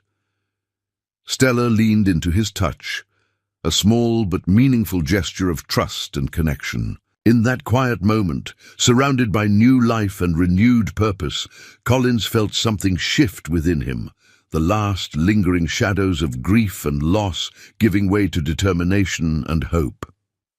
For 6 months, he had existed in a half-life, going through the motions without true engagement. Now, with Stella returned and a clear mission before him, he felt fully alive again. Outside, the protective detail maintained their vigilant watch, invisible guardians against unseen threats. Inside, a different kind of vigil continued, one born of loyalty, courage, and the unbreakable bond between partners who had found each other against impossible odds. Whether or not the Cerberus operatives made their move tomorrow or the next day, Collins would be ready. The hunter had become the guardian, and he would not fail again. 3 days passed without incident, settling into a rhythm that almost felt normal. The puppies grew stronger daily, their tiny bodies filling out, eyes still tightly closed, but other senses developing rapidly. Stella proved to be an exemplary mother, attentive to each puppy's needs with patience and dedication that mirrored her professional discipline. Collins divided his time between monitoring Stella, coordinating with Garcia regarding the investigation, and helping Sarah implement additional security measures around the property. Lily, undeterred by the underlying tension, had appointed herself official puppy documentarian, meticulously recording each puppy's development in a notebook decorated with hand-drawn paw prints. On the morning of the 4th day, Collins received a call from Captain Rodriguez, his commanding officer at the Riverside Police Department. "We've identified a possible location for the Cerberus operation," Rodriguez informed him without preamble. "Industrial warehouse on the outskirts of town, registered to a shell company we've linked to other suspected Cerberus activities. Satellite imagery shows heightened security and what appears to be specialized kennel facilities." Collins moved to the front window as they spoke, scanning the street with practiced vigilance. "Are we preparing a raid?" "Not yet," Rodriguez replied, frustration evident in his voice. "We need more concrete evidence before we can secure a warrant. These people have connections in high places, Collins. One misstep, and they'll not only walk, but they'll disappear completely." "What about the shelter volunteer with the fake credentials? Any leads there?" "Facial recognition gave us a potential match. Former military contractor named Marcus Reed, specialized in handling explosive detection dogs in Afghanistan before receiving a dishonorable discharge for unspecified misconduct. He's on our watch list now, but no current location." Collins processed this information, the pieces falling into place with disturbing clarity. He would have recognized Stella's training immediately, even without knowing her specific background. "Exactly," Rodriguez confirmed. "And if he's working with Cerberus, he would have known exactly how valuable she could be to their operation." Their conversation was interrupted by a sharp knock at the front door. Collins tensed, his free hand instinctively moving toward his weapon. "Someone's here. I'll call you back," he said tersely, ending the call. Through the peephole, Collins observed a middle-aged woman in a postal uniform holding a package and checking the house number with apparent confusion. The protective detail hadn't approached her, which suggested they'd assessed her as non-threatening, but Collins remained cautious. "Who is it?" he called through the door. "Delivery for Sarah Foster," the woman replied, her voice carrying a slight southern accent. Sarah appeared from the kitchen, wiping her hands on a dish towel. "I'm not expecting any packages." Collins motioned for her to stay back as he opened the door, positioning himself strategically in the doorway. "Can I help you?" The postal worker looked relieved. "Finally got the right house. This package has been bounced around for days. Delivery address keeps getting smudged." She held out an electronic signature pad along with a small, nondescript brown box. "Just need a signature." Sarah stepped forward, accepting the device. "That's strange. I didn't order anything." "Return address says Riverside Veterinary Clinic," the postal worker noted helpfully. "Maybe it's something for your pets?" Collins maintained his vigilance as Sarah signed for the package, studying the woman for any signs of deception. Her uniform appeared authentic, her behavior natural and unforced. Still, the unexpected delivery triggered his professional caution. After the postal worker departed, Collins examined the package carefully before allowing Sarah to open it. Inside lay a small electronic device nestled in protective foam, accompanied by a handwritten note. "For our special patient's comfort, use as discussed. Dr. F." "It's from Dr. Fernandez," Sarah said, showing Collins the note. He picked up the device, immediately recognizing its purpose. "It's a signal modulator. This must be what she mentioned for interfering with the tracking chip's accuracy." The device was elegantly simple. Designed to be placed near Stella, it would create a subtle electromagnetic field that would distort the tracking chip's signal just enough to introduce location ambiguity without triggering suspicion that the chip had been detected. "She didn't mention sending this," Collins observed, still cautious. "Maybe she didn't want to discuss it openly," Sarah suggested reasonably, "given the sensitivity of the situation." Collins nodded slowly, his initial suspicion giving way to appreciation for the veterinarian's resourcefulness. "Let's activate it and place it near Stella. This gives us an additional layer of protection while we finalize our plans." The device powered on with a soft blue indicator light, unobtrusive but reassuring. They positioned it discreetly beneath the blankets in Stella's whelping box, where it would remain in close proximity to the tracking chip without disturbing the puppies. Stella observed this addition to her domain with intelligent curiosity, sniffing the device before determining it posed no threat to her family. Her trust in Collins remained absolute, a testament to the bond they had forged through years of partnership. Later that afternoon, as Collins reviewed satellite imagery of the suspected Cerberus facility on his laptop, Lily burst through the front door, her school backpack askew, face flushed with excitement. "Mom! Detective Collins! The puppy's eyes might open today. Ms. Rivera said German Shepherd puppies usually open their eyes between 10 and 14 days old, and it's been 11 days since they were born." Sarah emerged from the laundry room, smiling at her daughter's enthusiasm. "Who is Ms. Rivera, and how does she know so much about German Shepherd puppies?" "She's the new guidance counselor at school," Lily explained, dropping her backpack by the door despite her mother's pointed look. "She used to work with police dogs before she became a counselor. She said it was called Canine Unit Handling, or something. I told her all about Stella and the puppies during my career day meeting, and she gave me a whole book about caring for working dog puppies." Collins looked up sharply from his laptop. "Your school just hired a new guidance counselor, who happens to be a former canine handler." Lily nodded vigorously. oblivious to his sudden tension. She started last week. She's super nice, and she said she'd love to meet Stella sometime because she misses working with police dogs. Collins and Sarah exchanged concerned glances, the coincidence too precise to ignore. Lily, did Ms. Rivera ask you specific questions about Stella, about where she's staying or who's taking care of her? Lily's excitement dimmed slightly as she sensed the adult's concern. She asked if Stella was feeling better after having her puppies, and I said yes, because Dr. Fernandez says she's doing great. Was that wrong? No, honey, you didn't do anything wrong, Sarah assured her quickly. We're just being careful about who knows Stella is here. Collins closed his laptop and stood. Lily, what else can you tell me about Ms. Rivera? What does she look like? Did she mention having worked for a specific police department? Lily thought carefully. She has dark red hair in a ponytail, and she's tall, taller than you, Mom. She didn't say where she worked before, just that she wanted a job with less danger and more regular hours.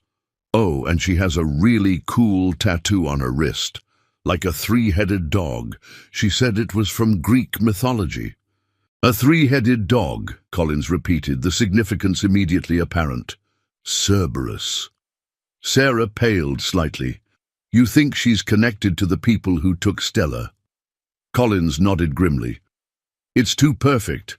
A former K9 handler with a Cerberus tattoo shows up at Lily's school right after we find Stella.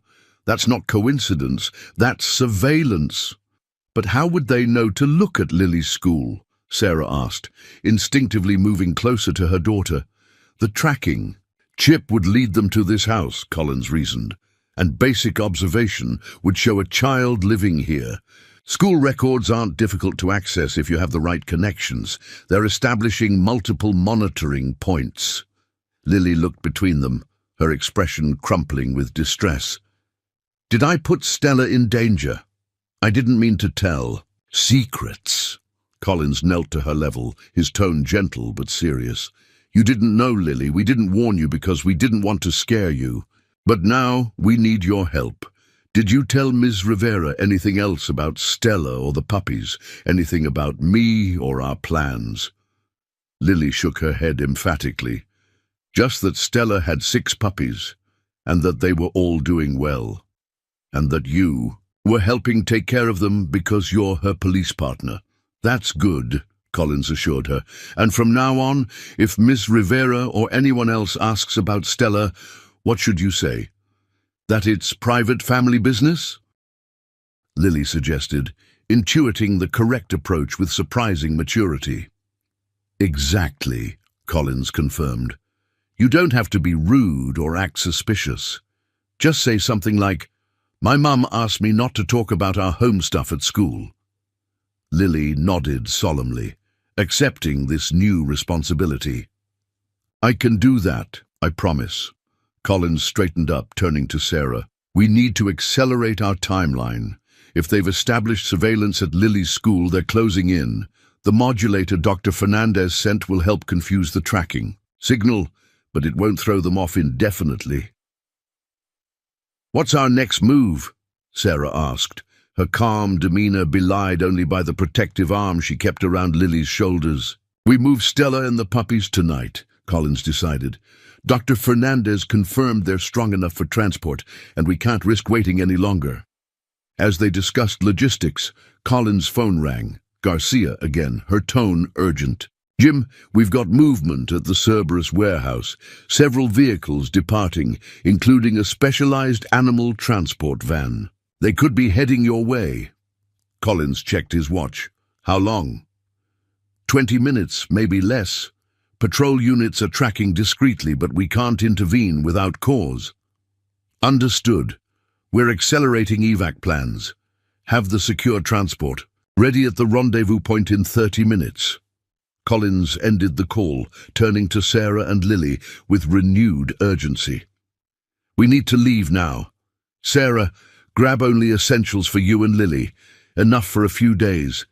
Lily, I need you to help me. Prepare Stella and the puppies for transport. Unto her credit, Lily responded with focused determination rather than panic, immediately heading toward the nursery. "I'll get the special blankets Dr. Fernandez brought for moving the puppies." Sarah hesitated only briefly. "My emergency bag is already packed in the hall closet. I'll grab Lily's medications and school documents." As mother and daughter sprang into action with remarkable efficiency, Collins contacted the protective detail, alerting them to the approaching threat and coordinating their response. They would remain in position, maintaining the appearance of normal surveillance, while Collins evacuated Stella and the family through the rear of the property.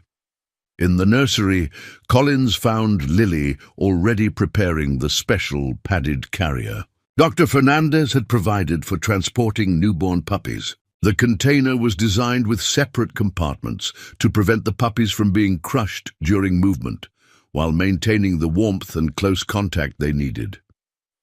"Stella trusts me," Lily told him confidently as she lined each compartment with soft flannel. "I've been helping feed her and check on the puppies every day. She won't be scared if I help move them." Collins observed with admiration as Lily gently lifted each puppy, speaking softly to them as she placed them in their designated spaces. Stella watched attentively, but remained calm, clearly comfortable with Lily's handling of her offspring.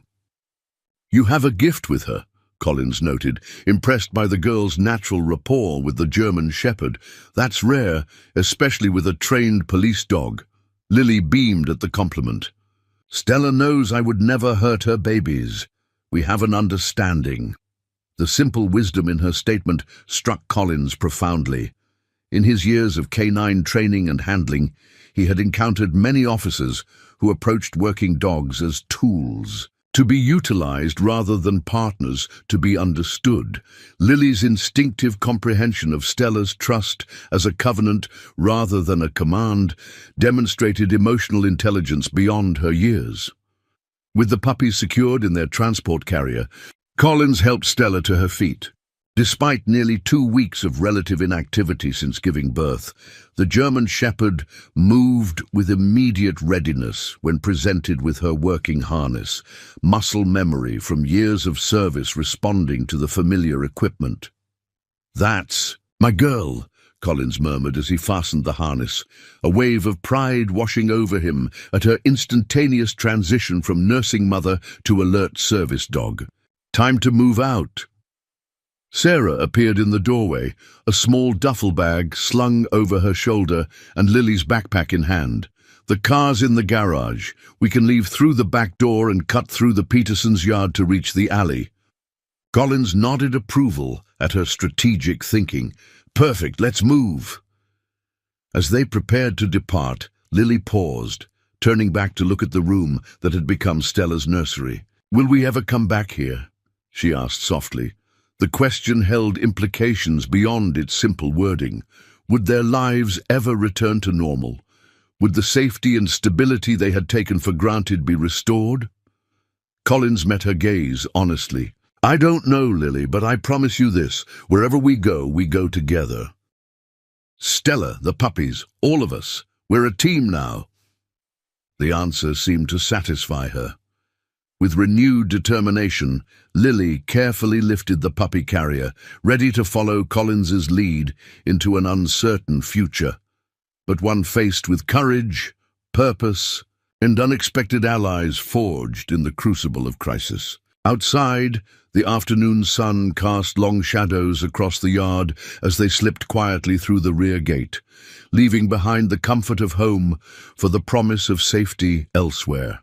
Whatever challenges awaited, they would face them together, united by a common purpose and the extraordinary bond created by 6 tiny lives and their remarkable mother. The alleyway behind the foster home stretched into lengthening shadows as sunset approached. Collins led the way, Stella moving precisely at his side despite her recent maternity, her training overriding any lingering physical limitations. Sarah followed closely behind with Lily, who carried the puppy transport container with solemn responsibility, her young face set with determination far beyond her years. Their path took them through the neighboring yards, using the cover of mature landscaping to shield their movements from potential observers on the street. Collins had selected this route specifically for its minimal visibility, having mapped multiple escape options during his security assessment of the property days earlier.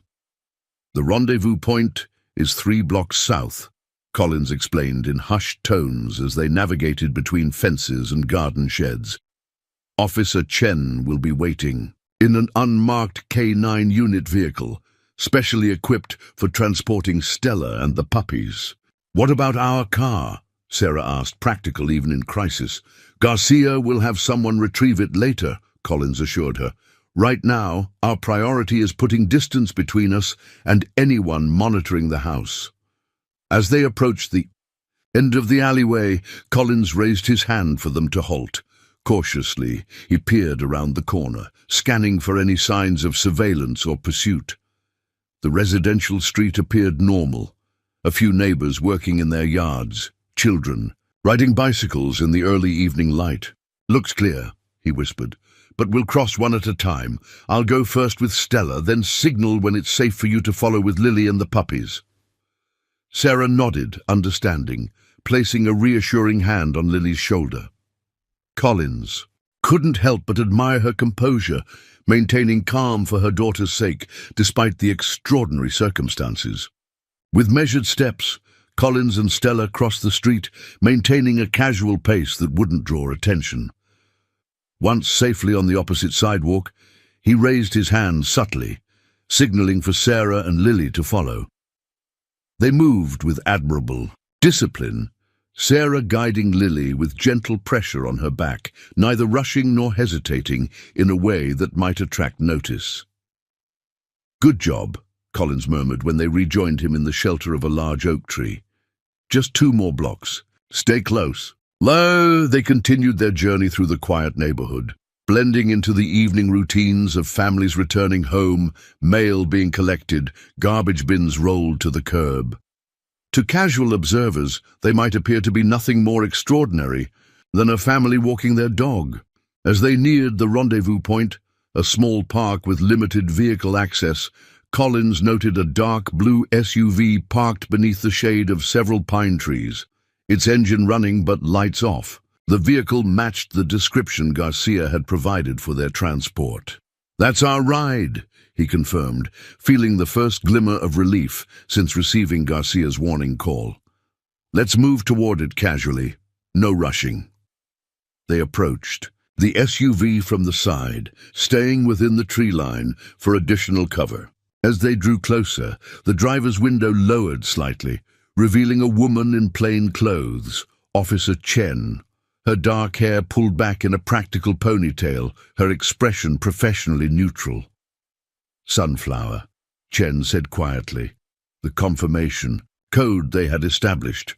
"Rain cloud," Collins responded with the proper countercode, tension easing from his shoulders as the rear door of the SUV unlocked with a soft click. "Everyone in, quickly but calmly," Chen instructed, her eyes continuously scanning their surroundings with practiced vigilance. Collins helped Lily into the vehicle first, ensuring she had secure footing while managing the precious puppy carrier. Sarah followed, then Stella, who entered the specially adapted compartment with the focused efficiency of a working dog who recognized familiar equipment. Collins took the front passenger seat, closing his door with deliberate quietness. "All secure," he confirmed to Chen. "Let's move out. Standard evasion protocols." Chen nodded, putting the vehicle in drive and pulling away from the curb with smooth precision. "Captain's established a safe house on the north side of town. We'll take an indirect route. Watch for tails." As they drove through the gathering dusk, Collins maintained vigilant observation of the traffic patterns around them, alert for any vehicles showing too much interest in their movements. In the back seat, Sarah helped Lily secure the puppy carrier in the specialized harness Chen had installed, a custom adaptation of the systems used to transport injured K9 officers. "Everyone okay back there?" Collins asked, glancing over his shoulder. Lily nodded, though her face betrayed the strain of their rapid departure. The puppies are all quiet. I think they're sleeping. That's good, Collins assured her. They trust you to keep them safe. Stella had positioned herself protectively beside the carrier containing her offspring, her posture alert but calm, sensing the professional competence of their driver and the secure environment of the specially equipped vehicle. "How did you know?" Sarah asked Chen as they navigated through residential streets, taking apparently random turns designed to reveal potential surveillance. "About the Cerberus team moving out, I mean. The timing seems almost too perfect." Chen's eyes remained fixed on the road, hands steady on the wheel. "We've had electronic surveillance on their warehouse since identifying it yesterday. When multiple vehicles deployed simultaneously with obvious urgency, we knew something had triggered them. But what made them move now, specifically?" Collins wondered aloud. "We've been careful. The signal modulator should have prevented them from getting an exact location on Stella." "About that," Chen said, her tone shifting slightly. "The signal modulator may have been what alerted them." Collins turned sharply in his seat. "What?" "Technical team has a theory," Chen explained, taking another deliberate turn down a side street. "If the tracking device is as sophisticated as Dr. Fernandez suggested, it might have built-in tamper detection. Not enough to identify the specific interference method, but enough to signal that something was affecting transmission quality." The implications settled heavily in the vehicle. Their precaution, the modulator Dr. Fernandez had provided, may have inadvertently accelerated the Cerberus team's timeline. So, by trying to confuse them, we actually confirmed Stella's approximate location, Collins concluded grimly. "Don't blame yourself," Chen countered. "Without the modulator, they would have had exact coordinates. The interference at least gave us some ambiguity and time to organize evacuation." As they continued their circuitous route toward the safe house, Collins processed this new information, mentally recalibrating their strategy. If the Cerberus operatives were more technologically sophisticated than anticipated, every assumption needed re-evaluation. Lily's small voice broke through his tactical considerations. "Detective Collins, are we in danger right now?" The direct question deserved a thoughtful answer. Collins turned in his seat to face her properly. "Right now, we're safe, officer. Chen is highly trained in protective driving, and we're taking every precaution. But yes, there are people looking for Stella and her puppies who don't have good intentions. That's why we're moving to somewhere more secure." Lily absorbed this honest assessment with remarkable composure. "Because Stella is special, right? Because she can find bombs and save people?" "That's part of it," Collins confirmed. "Dogs like Stella have abilities that make them very valuable. They can be trained to do things that even the most advanced technology can't match. Some people want to use those abilities for the wrong reasons. Like the people with the three-headed dog tattoos," Lily stated, making the connection. "That's why Ms. Rivera was asking about Stella." Collins nodded, impressed by her perceptiveness. "Exactly. The three-headed dog is called Cerberus in Greek mythology. He guarded the underworld, preventing souls from escaping. These people have twisted that symbol to represent their organization." "But they picked the wrong side of the story," Lily observed with surprising insight. "Because in mythology, heroes always find a way past Cerberus to complete their quest. Orpheus used music, Hercules used strength. There's always a way." The simple wisdom in her observations struck Collins forcefully. Children's perspective, unclouded by adult complexities, sometimes cut straight to fundamental truths that experience obscured. "You're absolutely right, Lily," he said with genuine appreciation. "There's always a way past the Guardians when your cause is just." Their conversation was interrupted as Chen suddenly executed a sharp turn down a narrow service road, her movements fluid but purposeful. "Possible tail," she explained tersely. Dark sedan, 2 vehicles back, made 3 consecutive turns with us. Collins immediately shifted into tactical mode, scanning their surroundings for options. "Evasion route Delta?" Chen nodded. "Already implementing. We're 8 minutes from secondary rendezvous point if primary is compromised."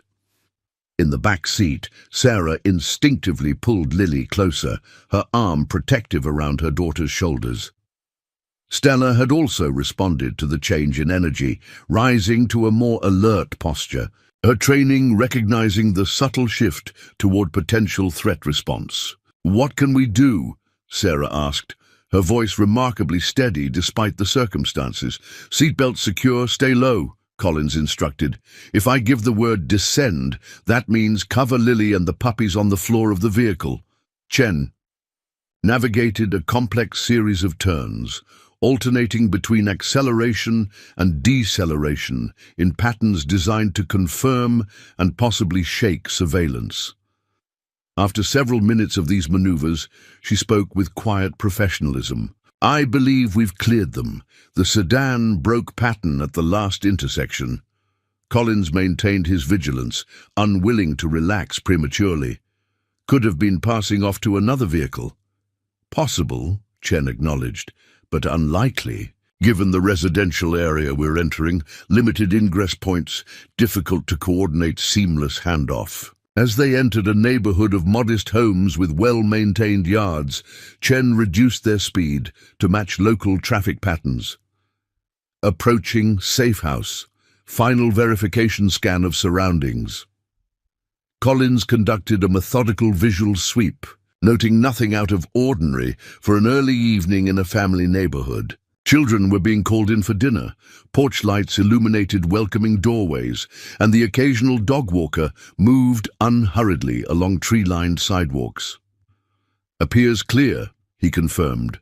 "Proceed to final approach." Chen guided the SUV into the driveway of a single-story brick home, unremarkable in its ordinariness, exactly the point of an effective safe house. The automatic garage door opened as they approached, allowing them to drive directly inside without exposing the occupants to potential observation.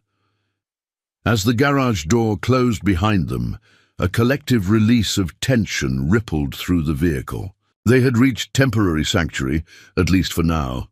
"Welcome to your home for the next few days," Chen said, finally allowing a small smile to break through her professional demeanor. "It's not fancy, but it's secure. Captain Rodriguez personally vetted it, and only 5 people in the department know its location." Inside the garage, a door led directly into a modest but comfortable kitchen, the warm lighting and homey decor deliberately designed to feel welcoming rather than institutional. As they entered, bringing their minimal belongings and the precious puppy carrier, Collins noted the subtle security features integrated throughout the space: reinforced door frames, security film on windows, multiple communication systems. "The nursery is through here," Chen explained, leading them to a small bedroom that had been converted specifically for Stella and her puppies. A proper whelping box had been installed, surrounded by comfortable bedding and all the supplies Dr. Fernandez had recommended for the puppy's care. Lily carefully placed the transport carrier beside the whelping box, opening it to reveal 6 sleeping puppies, remarkably undisturbed by their journey. With gentle hands, she helped transfer each one into their new temporary home, speaking softly to reassure them as they stirred. "There you go, Nova," she whispered to the female with the white chest patch. "This is just another adventure. You're safe now." Stella inspected the new space with professional thoroughness, sniffing each corner and entrance before finally settling beside her puppies with an exhale that seemed to signal cautious approval.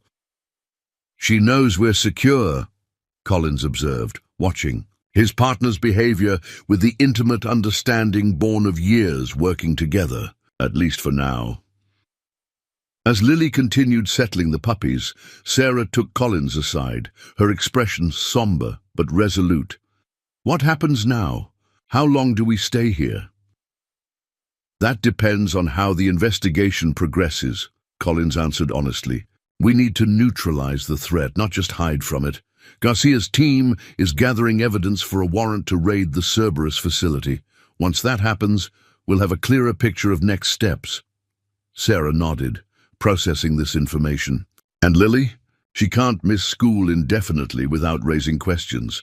The department's arranging for remote learning materials, Collins assured her.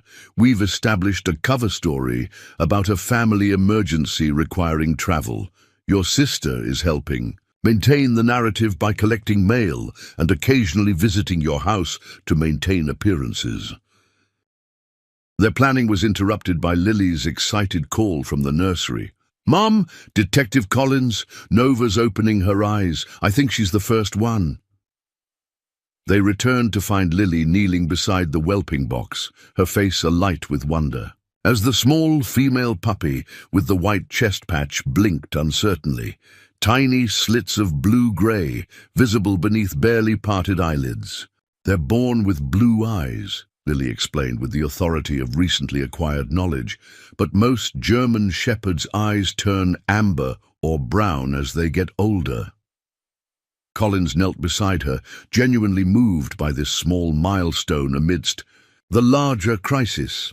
That's right, and opening their eyes is an important development step. It means they're right on schedule, despite everything that's happened. As they watched, Nova's littermates began to stir, perhaps sensing their siblings' breakthrough. Stella observed with maternal pride, her exhaustion temporarily forgotten as she witnessed her puppies reaching this new stage of development. In that moment of shared wonder, the tensions of their evacuation and uncertain future briefly receded. Life was continuing, growing, developing according to its own innate wisdom, undeterred by human conflicts and dangers. See, Lily whispered, her hand gently stroking Nova's tiny head. I told you, there's always a way past the Guardians when your cause is just. The simple truth in her words resonated deeply with everyone present. Whatever challenges lay ahead, whatever threats still lurked, this moment of new eyes opening to the world offered a powerful reminder of what they were fighting to protect. Morning light filtered through reinforced windows, casting gentle patterns across the safe house living room where Collins sat reviewing case files. 4 days had passed since their hurried evacuation from the foster home. The puppies had all opened their eyes now, their tiny bodies growing stronger daily as they began the first tentative explorations beyond the whelping box. Captain Rodriguez had personally delivered a thick folder of intelligence reports the previous evening, information, too sensitive to transmit electronically. The documents detailed what they had learned about the Cerberus initiative, revealing an operation more extensive and sophisticated than initially suspected. Collins spread the reports across the coffee table, seeking patterns in the fragmented intelligence.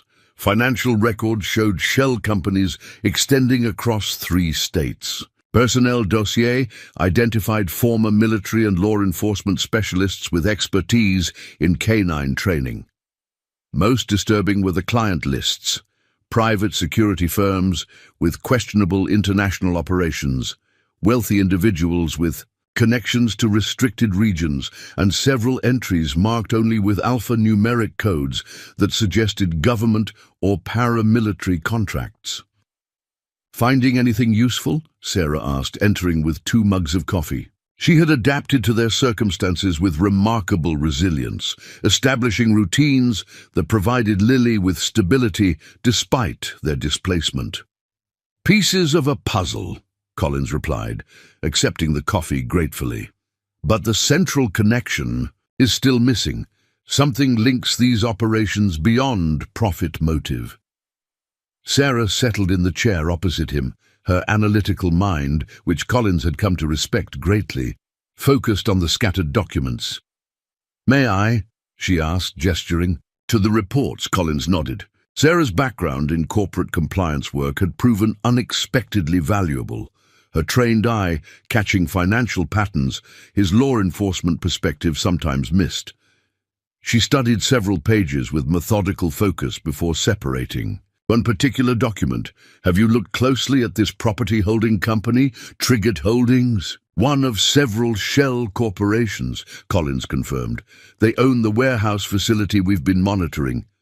Yes, but look at their original registration date and the founding member. She pointed to a line item most would overlook. Maxwell Harrington III.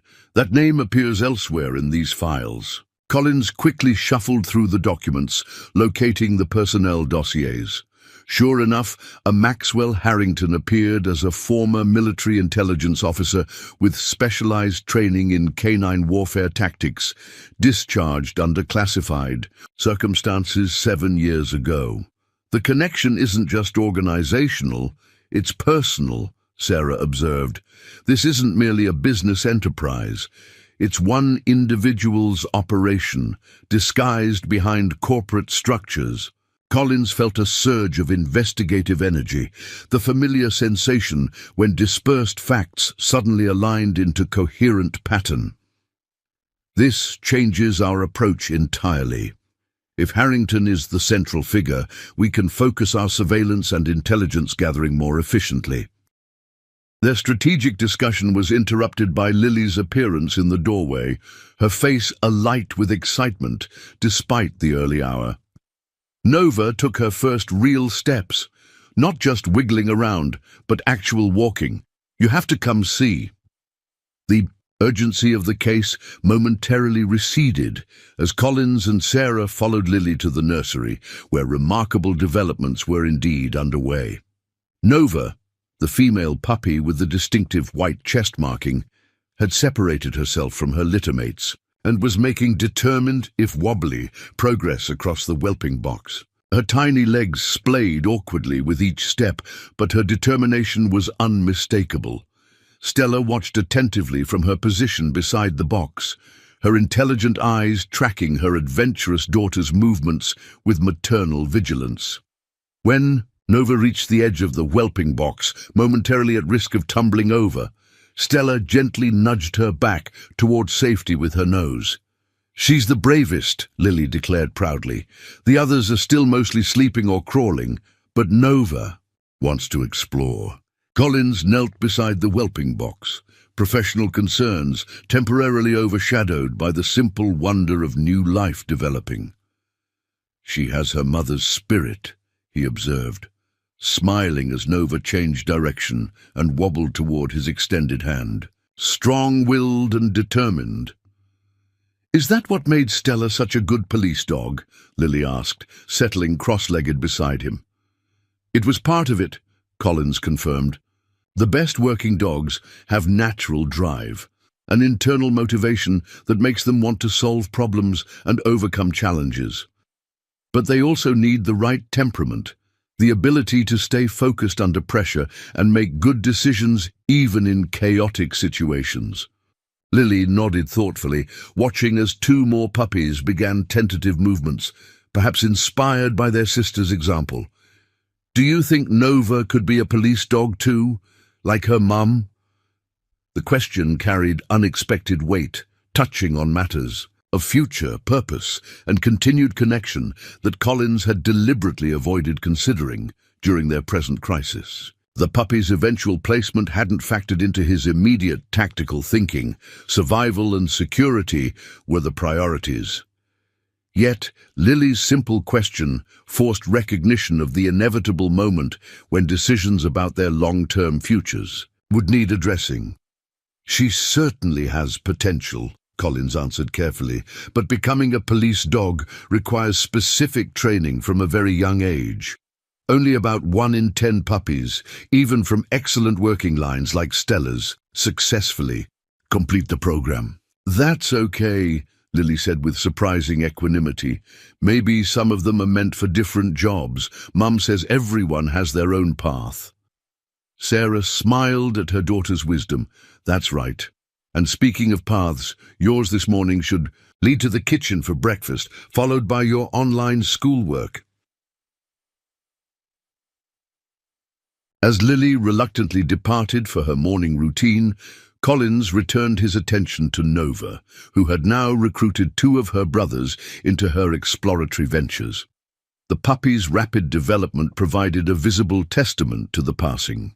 Days, each new ability a milestone marking time that brought them closer to decisions that couldn't be postponed indefinitely. "We need to resolve this situation," Collins said quietly to Sarah, his gaze still following the puppy's movements. "They can't live in limbo forever. None of us can." Sarah nodded, understanding. "Your captain mentioned the warrant application yesterday. Any progress?" "Still gathering evidence for probable cause," Collins explained. "The judge wants incontrovertible proof connecting Harrington and the Cerberus operation to specific illegal activities. The financial records and property connections aren't enough. We need operational evidence." Their conversation was interrupted by Collins's secure phone, signaling an incoming call. Garcia's name appeared on the display. "Collins," he answered crisply. "We've identified the guidance counselor from Lily's school," Garcia reported without preamble. "Veronica Rivera is actually Veronica Harrington, Maxwell Harrington's younger sister. Military background, specialized in canine psychology and training for 3 years before transitioning to civilian counseling work. She's been at Riverdale Elementary for exactly 17 days. The connection was even closer than Collins had anticipated. "Family operation," he concluded. "That explains the level of coordination and resource commitment." "There's more," Garcia continued. "We've been monitoring communications at the warehouse facility. Significant activity in the past hour suggests they're preparing for relocation. If we're going to move, it needs to be soon before they disappear completely." Collins made a swift decision. "Tell Rodriguez to proceed with the warrant application immediately. Use the family connection as additional probable cause. I'll prepare supporting documentation from the intelligence materials here." After ending the call, Collins briefed Sarah on this critical development. "The Cerberus operation is preparing to relocate. We're accelerating the warrant timeline, but we need additional evidence linking Harrington directly to illegal activities." Sarah considered this challenge thoughtfully. "What about the tracking chip in Stella? If it's military-grade technology, reported stolen from a government facility, and you can prove it's the same technology, wouldn't that establish the connection?" "It would," Collins agreed, "but extracting the chip requires surgery that Dr. Fernandez advised against while Stella's nursing." "What if there's another way to confirm the technology signature without removing it?" Sarah suggested. "Dr. Fernandez's scanner identified specific characteristics. Could that data be compared against the military's records of the stolen technology?" Officer Collins stared at her, momentarily speechless at the elegant solution he had overlooked. "Sarah, that's brilliant.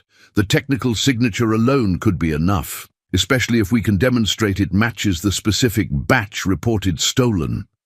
With renewed purpose, Collins contacted Dr. Fernandez, explaining their need for precise technical specifications from Stella's implanted chip. The veterinarian immediately understood the significance. "I can do better than just specifications," she offered.